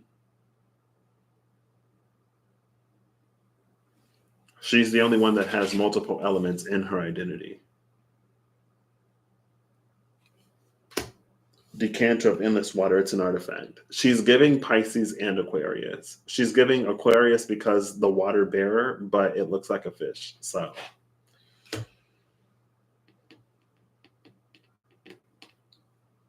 now, is this Age of Aquarius energy? Is this because it's Pisces and Aquarius? Is this part of the transition from the Age of Pisces into the Age of Aquarius? Is this the gatekeeper of the Age of Aquarius from the Age of Pisces?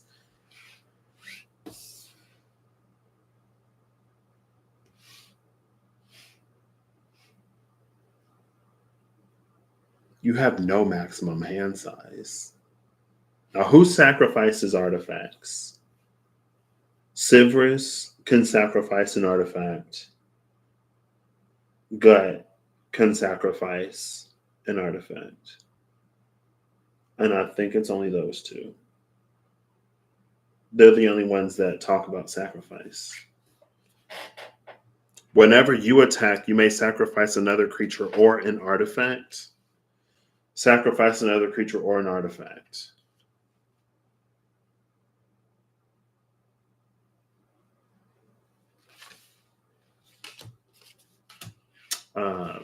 And now we have an artifact on the table. See, I thought something was going wrong in the forest.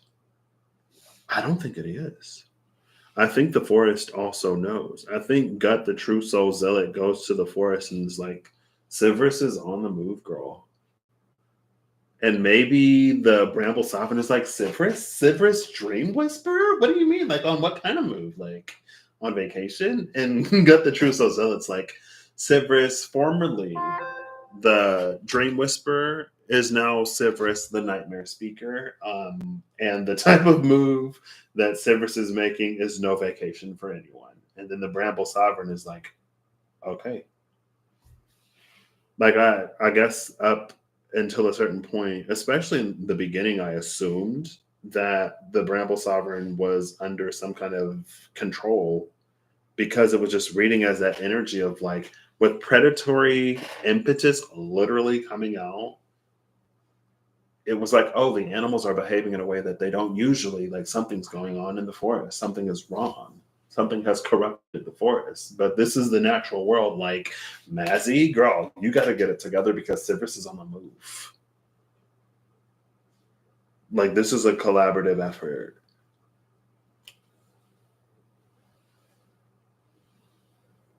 And it was already something weird about, because again, in Patrick world, the Keeper of Karnak, because it operates, because its MO is a light that is so bright that it exaggerates and accentuates shadow, it works for the light. It's good, and it maintains the good sacred space. And I was like, oh, well, like, if all we have to do is accept our darkness, we can accept our darkness either way. Like, accepting your flaws does not make you a hero, and it does not make you a villain. It just means that you know yourself. You can know yourself and make good choices. You can know yourself and make bad choices. I'm lactose intolerant. I know that if I eat this ice cream, it's going to F me up. But I want the ice cream. So I'm going to do it. Versus, I'm lactose intolerant. So even though I really want some ice cream, I'm not going to eat it because I don't want those problems. Knowing yourself is not good or bad. It's not whatever. Knowing yourself is non-morally aspected. It's just, you know yourself. You know your light and you know your dark. What choices and decisions are you making? What is your impact on the world around you, girl? Type energy. But again, that was the exact same thing with the Bramble armor. Oof. Anyway, we have this decanter of endless water. She is giving Ganymede. Ganymede? It's giving Ganymede, which is the one who serves them, right?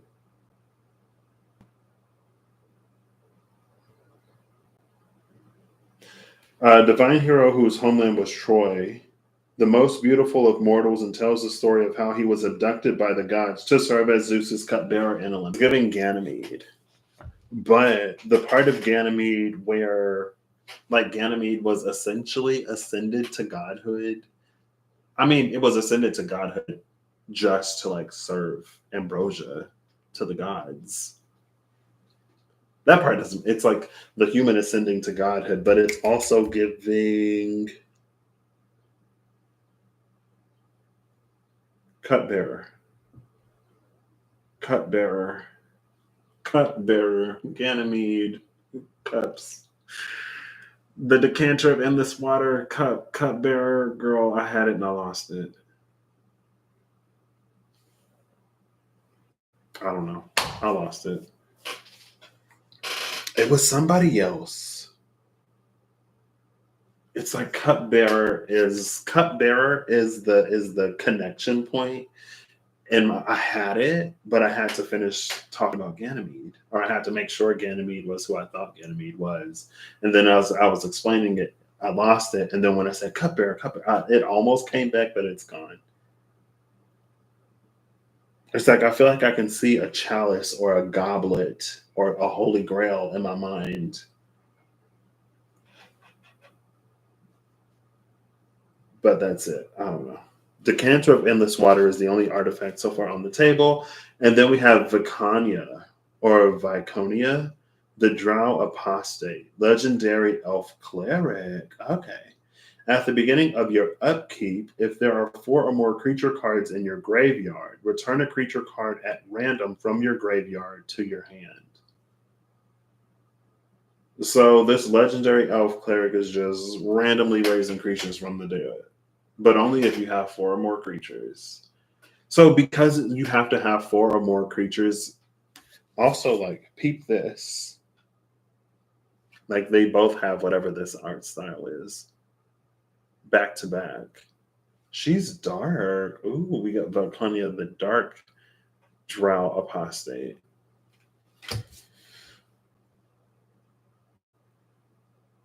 It's almost like she only interferes because you have to have 4 creatures in your graveyard.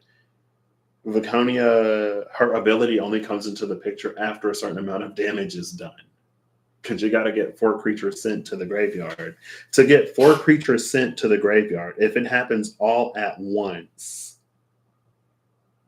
no. No, never mind. Because I'm looking at Vronk. At the beginning of your end step, if a permanent you control left the battlefield this turn, each opponent loses 3 life. I was going to try to add up the life cost of that. It's not. So on the other side, it's like if no permanents left the battlefield, then you lose life. She comes out under Saravok. Sorry. She comes out under Saravok, the Deathbringer.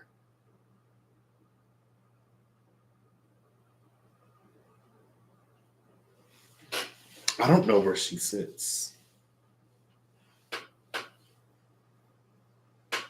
I don't know if Viconia, the Drow apostate, because of her cleric-like nature, if she's the one that's, like, being sent by Sivris, because that's the Dark Row, to try to, like, breach the Citadel walls or what. I don't know where she sits. Just like that other girl. Like, I don't know where you sit. I don't know where you fit into all this. But with her, she ended up being, like, in the beginning, she was a villain. And then after Gale was lost to time, she becomes a hero. And then there's some connection to Raphael. I don't know. This is the part where I go, we were so cohesive for so long. And I feel like she came out in a very similar position. Like, at the very end, there's this random whoever, and I think she was actually a thief. She has a very distinct art style that's going to make her easy to spot fairly quickly.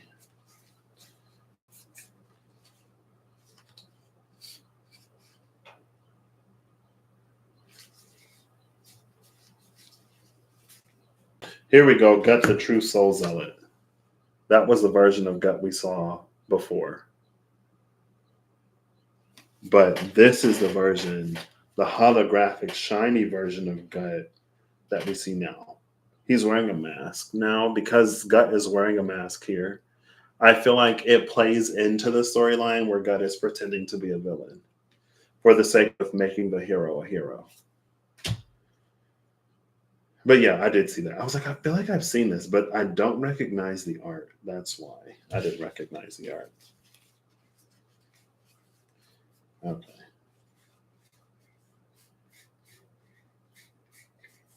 What was her name? I feel like she was a thief. And we have the agent of the Shadow Thieves. And that's when I'm like, ooh. Safana, the Kalimport cutthroat, was a human rogue. She was a rogue. She could be a rogue and not a thief, I guess. That was the girl. She came out towards the end. She cost just as much as Viconia. I'm like, do y'all know each other? What's going on? The human rogue, the elf cleric.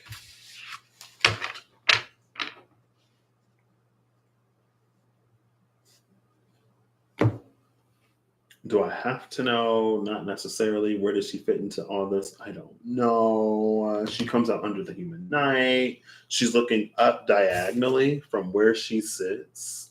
We have Rock, the bird demon. So it's kind of like this on the table. Like she's looking up at Rock.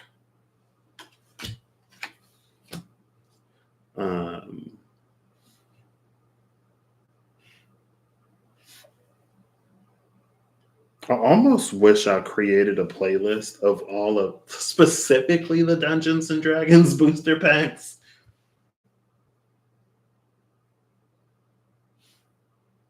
Because I'm curious, like, and these are all like several hours long. So I don't even know if I would necessarily have that time. But I'm thinking of, why am I thinking of this? I don't know why. But I'm thinking of the prison warden and Baldur's Gate. And there was the dragon. And I mentioned it recently, within like the past 2 months, recently ish.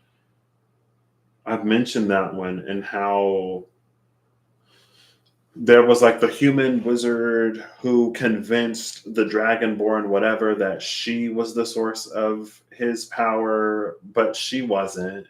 And there was he was like some lost prince, dragon royalty. And there was someone that had heard of him that came to tell them the truth of who he is. I don't know why that's coming to my mind. I don't remember.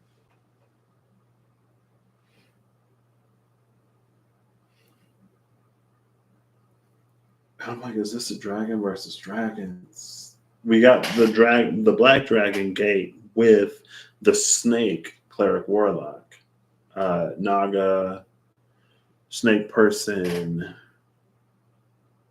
but more snake. Let's see. The last card before the art card is the forest. You're on your way home when you spot the gates of a strange city, one that isn't on the map and wasn't here when you traveled this path 4 days ago. What's up with the number 4 all of a sudden?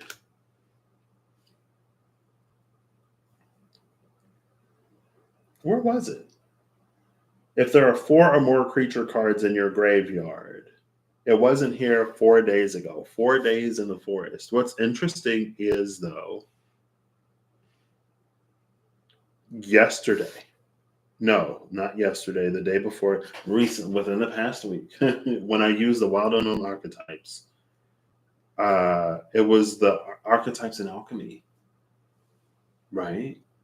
No, yes, but in my mind, I'm thinking of the Father. It was before that. Excuse me. Like there was something in the forest. It's like we're guided out of the forest. The benevolent guide gets us out of the forest, but there's something in the forest. The pear tree had matured. There's some kind of maturity. There's something in the forest that wasn't, it's not that it wasn't there. It was just like inaccessible before. Now we spot the gates of a strange city in the middle of a forest that isn't on the map and it wasn't here 4 days ago. Which again, I feel like it's validating, verifying that, like, upon Mazy's completion of whatever is going on in the forest, because Gut, the true soul soldier, is there to help her also get her light trial at the same time that she's doing her earth trial. She just happens upon the Citadel Gate while she's in the forest dealing with this Bramble Sovereign predatory impulse energy. I didn't even catch this. I hope I remember it. She sees the gates to the Citadel in that forest. Now, what's interesting is we saw Mazy in a forest before.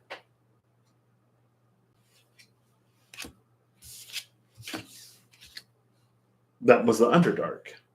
Mazy completed her stint in the Undercity, and then it was the Underdark. Was that Wilson, the refined grizzly, and stuff like that? I was speaking of animals not behaving like they usually do. There's Wilson, the refined grizzly. So I don't know if this all, like, in the timeline of Mazy, I don't know if that all took place within like 4 days.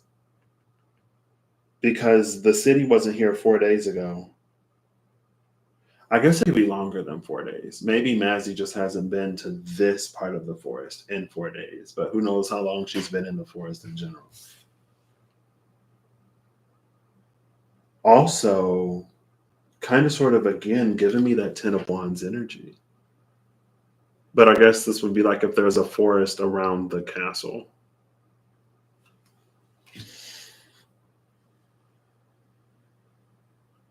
Maybe there's a gate to the castle. Like there's a gate to the castle that faces, there's the gate to the Citadel that faces the Black Dragon Gate, but maybe there's another gate to the Citadel that faces, like, opens up to the forest. Because again, you see like all this castle in the background.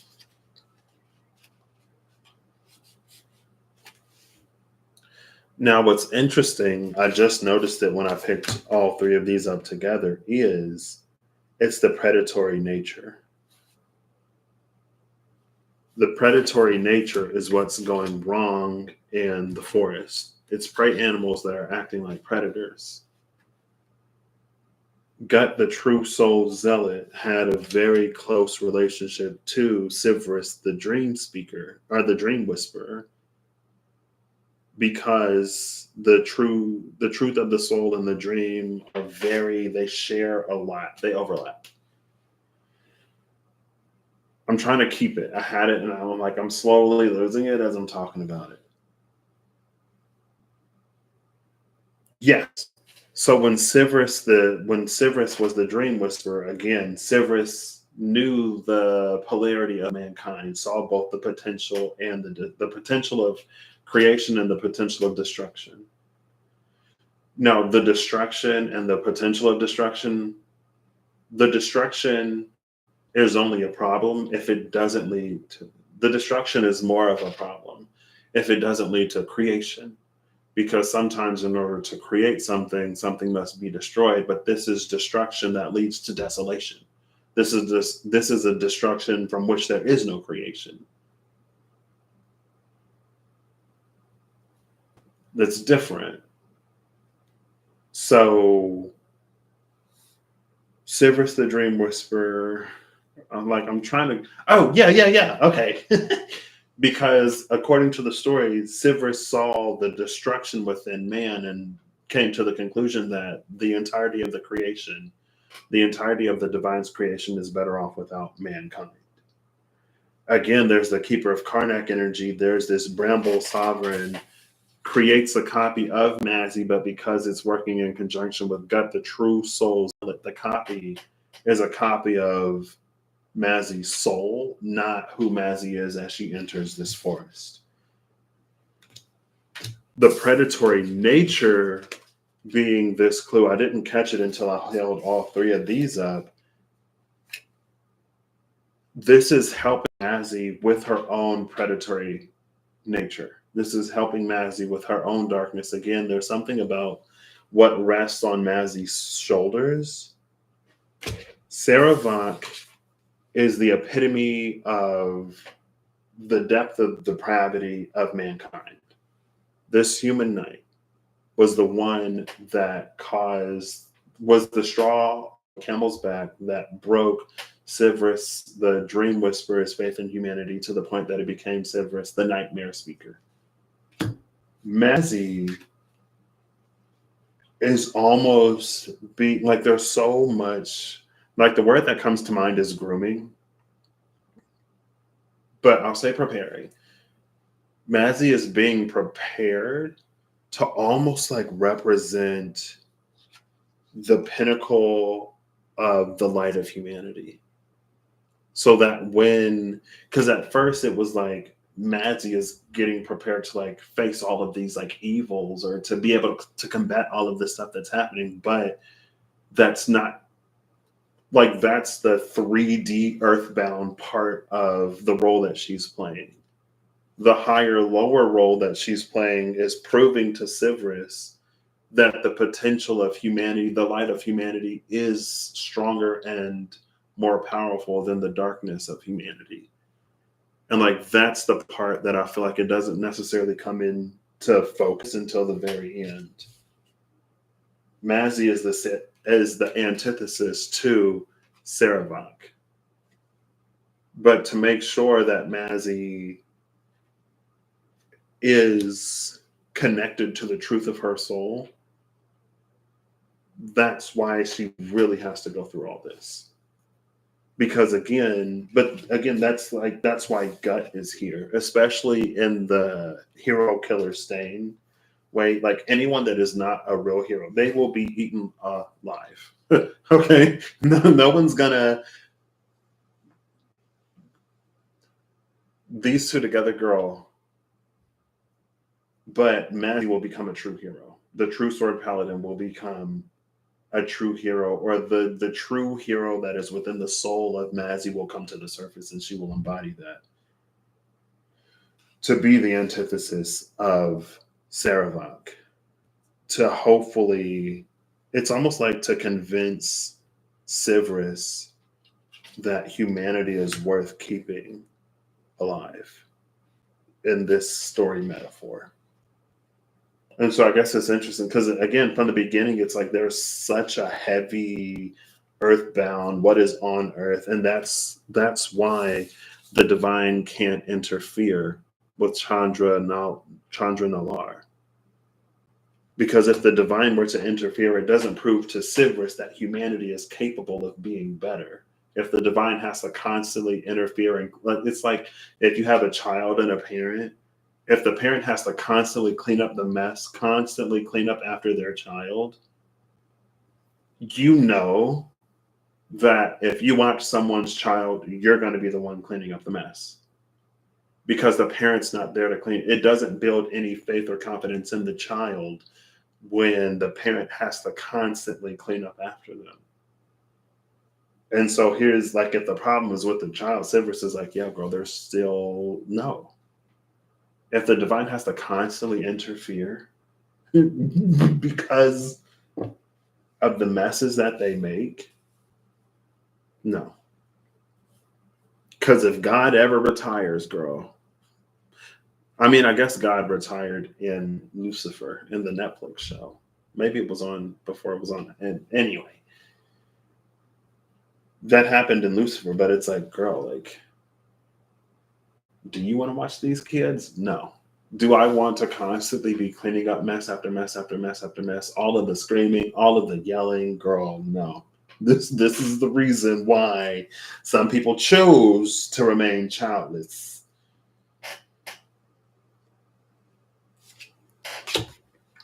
But like Mazy is going to be the hope that Sivris needs.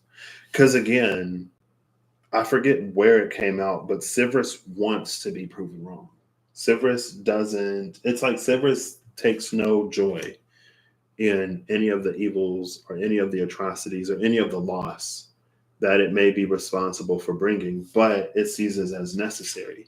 Severus becomes this necessary evil because look at Sarevok, girl. Look at all these little Sarevoks. Everything destroyed. Everything. There is nothing that will survive humanity on this planet at this rate. But we're more than that. Cool.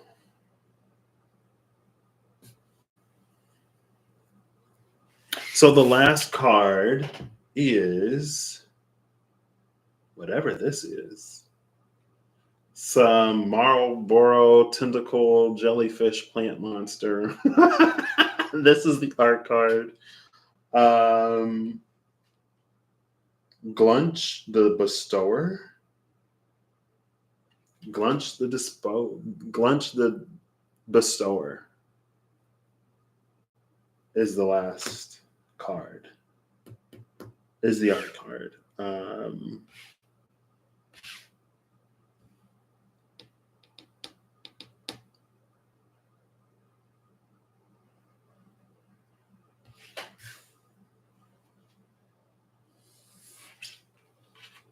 I want to do this. The Bramble Sovereign works in conjunction with Gut to initiate the Earth test, to proctor the Earth test. It feels like once the bestower gives whatever the reward for Mazy successfully completing this. And it feels like it's more than just access to the Citadel.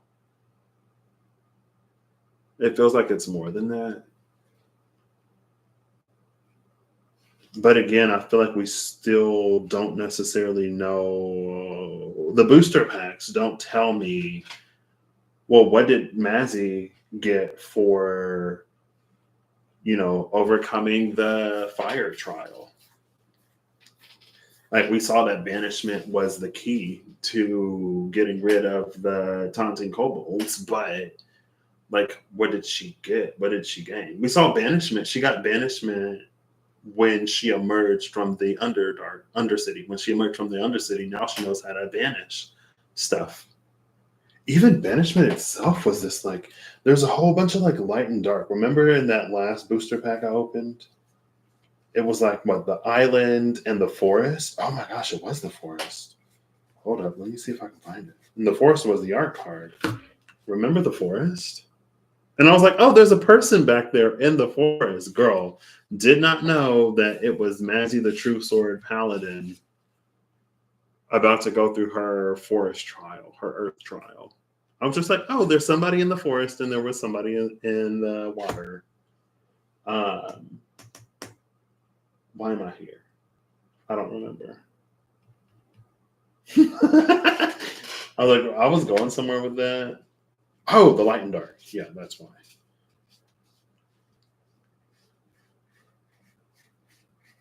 And those two Innistrad booster packs. And the two Innistrad booster packs were a little bit more of the, like, what's happening on Earth, like a little bit more of the 3D. It's fine.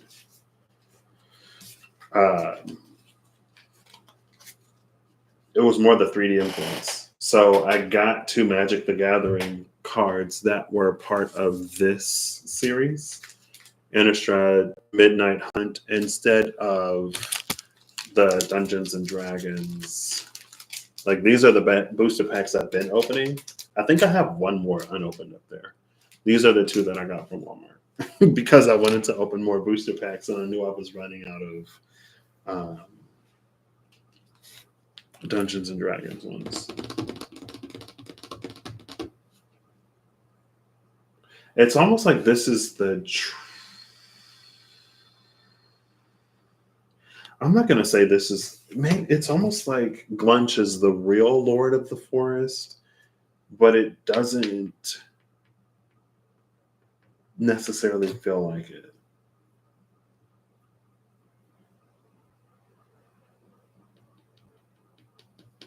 Anyway, I still don't know. Viconia, the Drow apostate. I don't know. At this point, she's just like here. Whose side is she on? Is she on a side?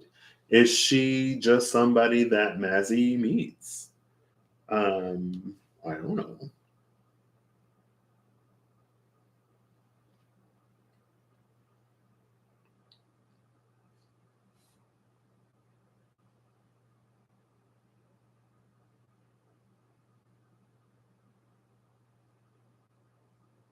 And it's interesting that both clerics interact with the graveyard.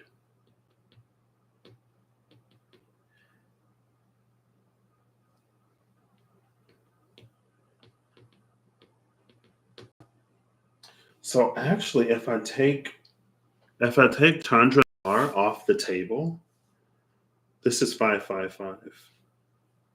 Or if I remove her from the spread, this is 3 rows of 5 cards. And then we have Chandra Nar on one side and Glunch on the other side. Glunch the Bestower on the other side. And I'm removing Chandra Nar because ideally Chandra Nar will not get involved. Ideally, Mazy, the True Sword Paladin, even though there are things that existed on Earth before Mazy came into the picture, ideally, Mazy, the True Sword Paladin, will ascend to true herodom and will defeat Saravok, the Deathbringer. Because again, it feels like, I'll just call it back in a second. It feels like Saravok was already doing villainous things, but Saravok was what caused Sivris to lose faith in humanity. And now Sivris is like, if you want to destroy it, girl, I will help you. I will help you destroy it all. Because at this point, Earth will recover. And humanity will not. And the creation, all of creation will be better for it. And again, the divine can't intervene and prove to Sivris that humanity is worth keeping around. It has to be humanity that does it. So Mazy kind of sort of in a way ain't got to do much besides be a true hero. Because it feels like, well, I don't know. But I don't know if like Mazy is going to have to defeat Saravok.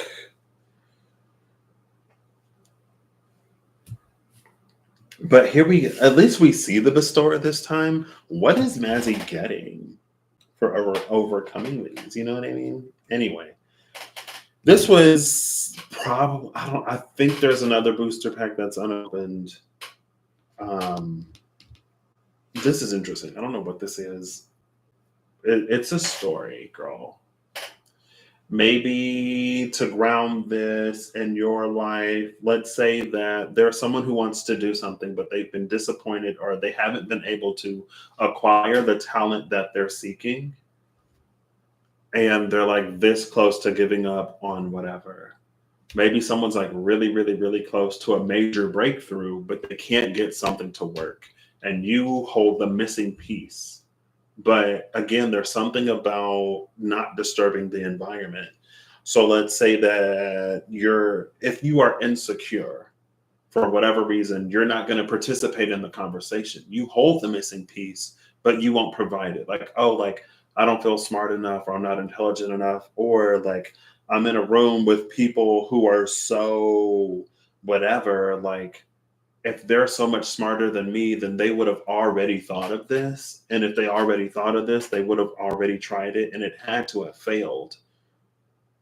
So I'm going to continue. And because you hold the missing piece, but you don't contribute the missing information, nothing happens, nothing changes. The situation overall at large remains the same.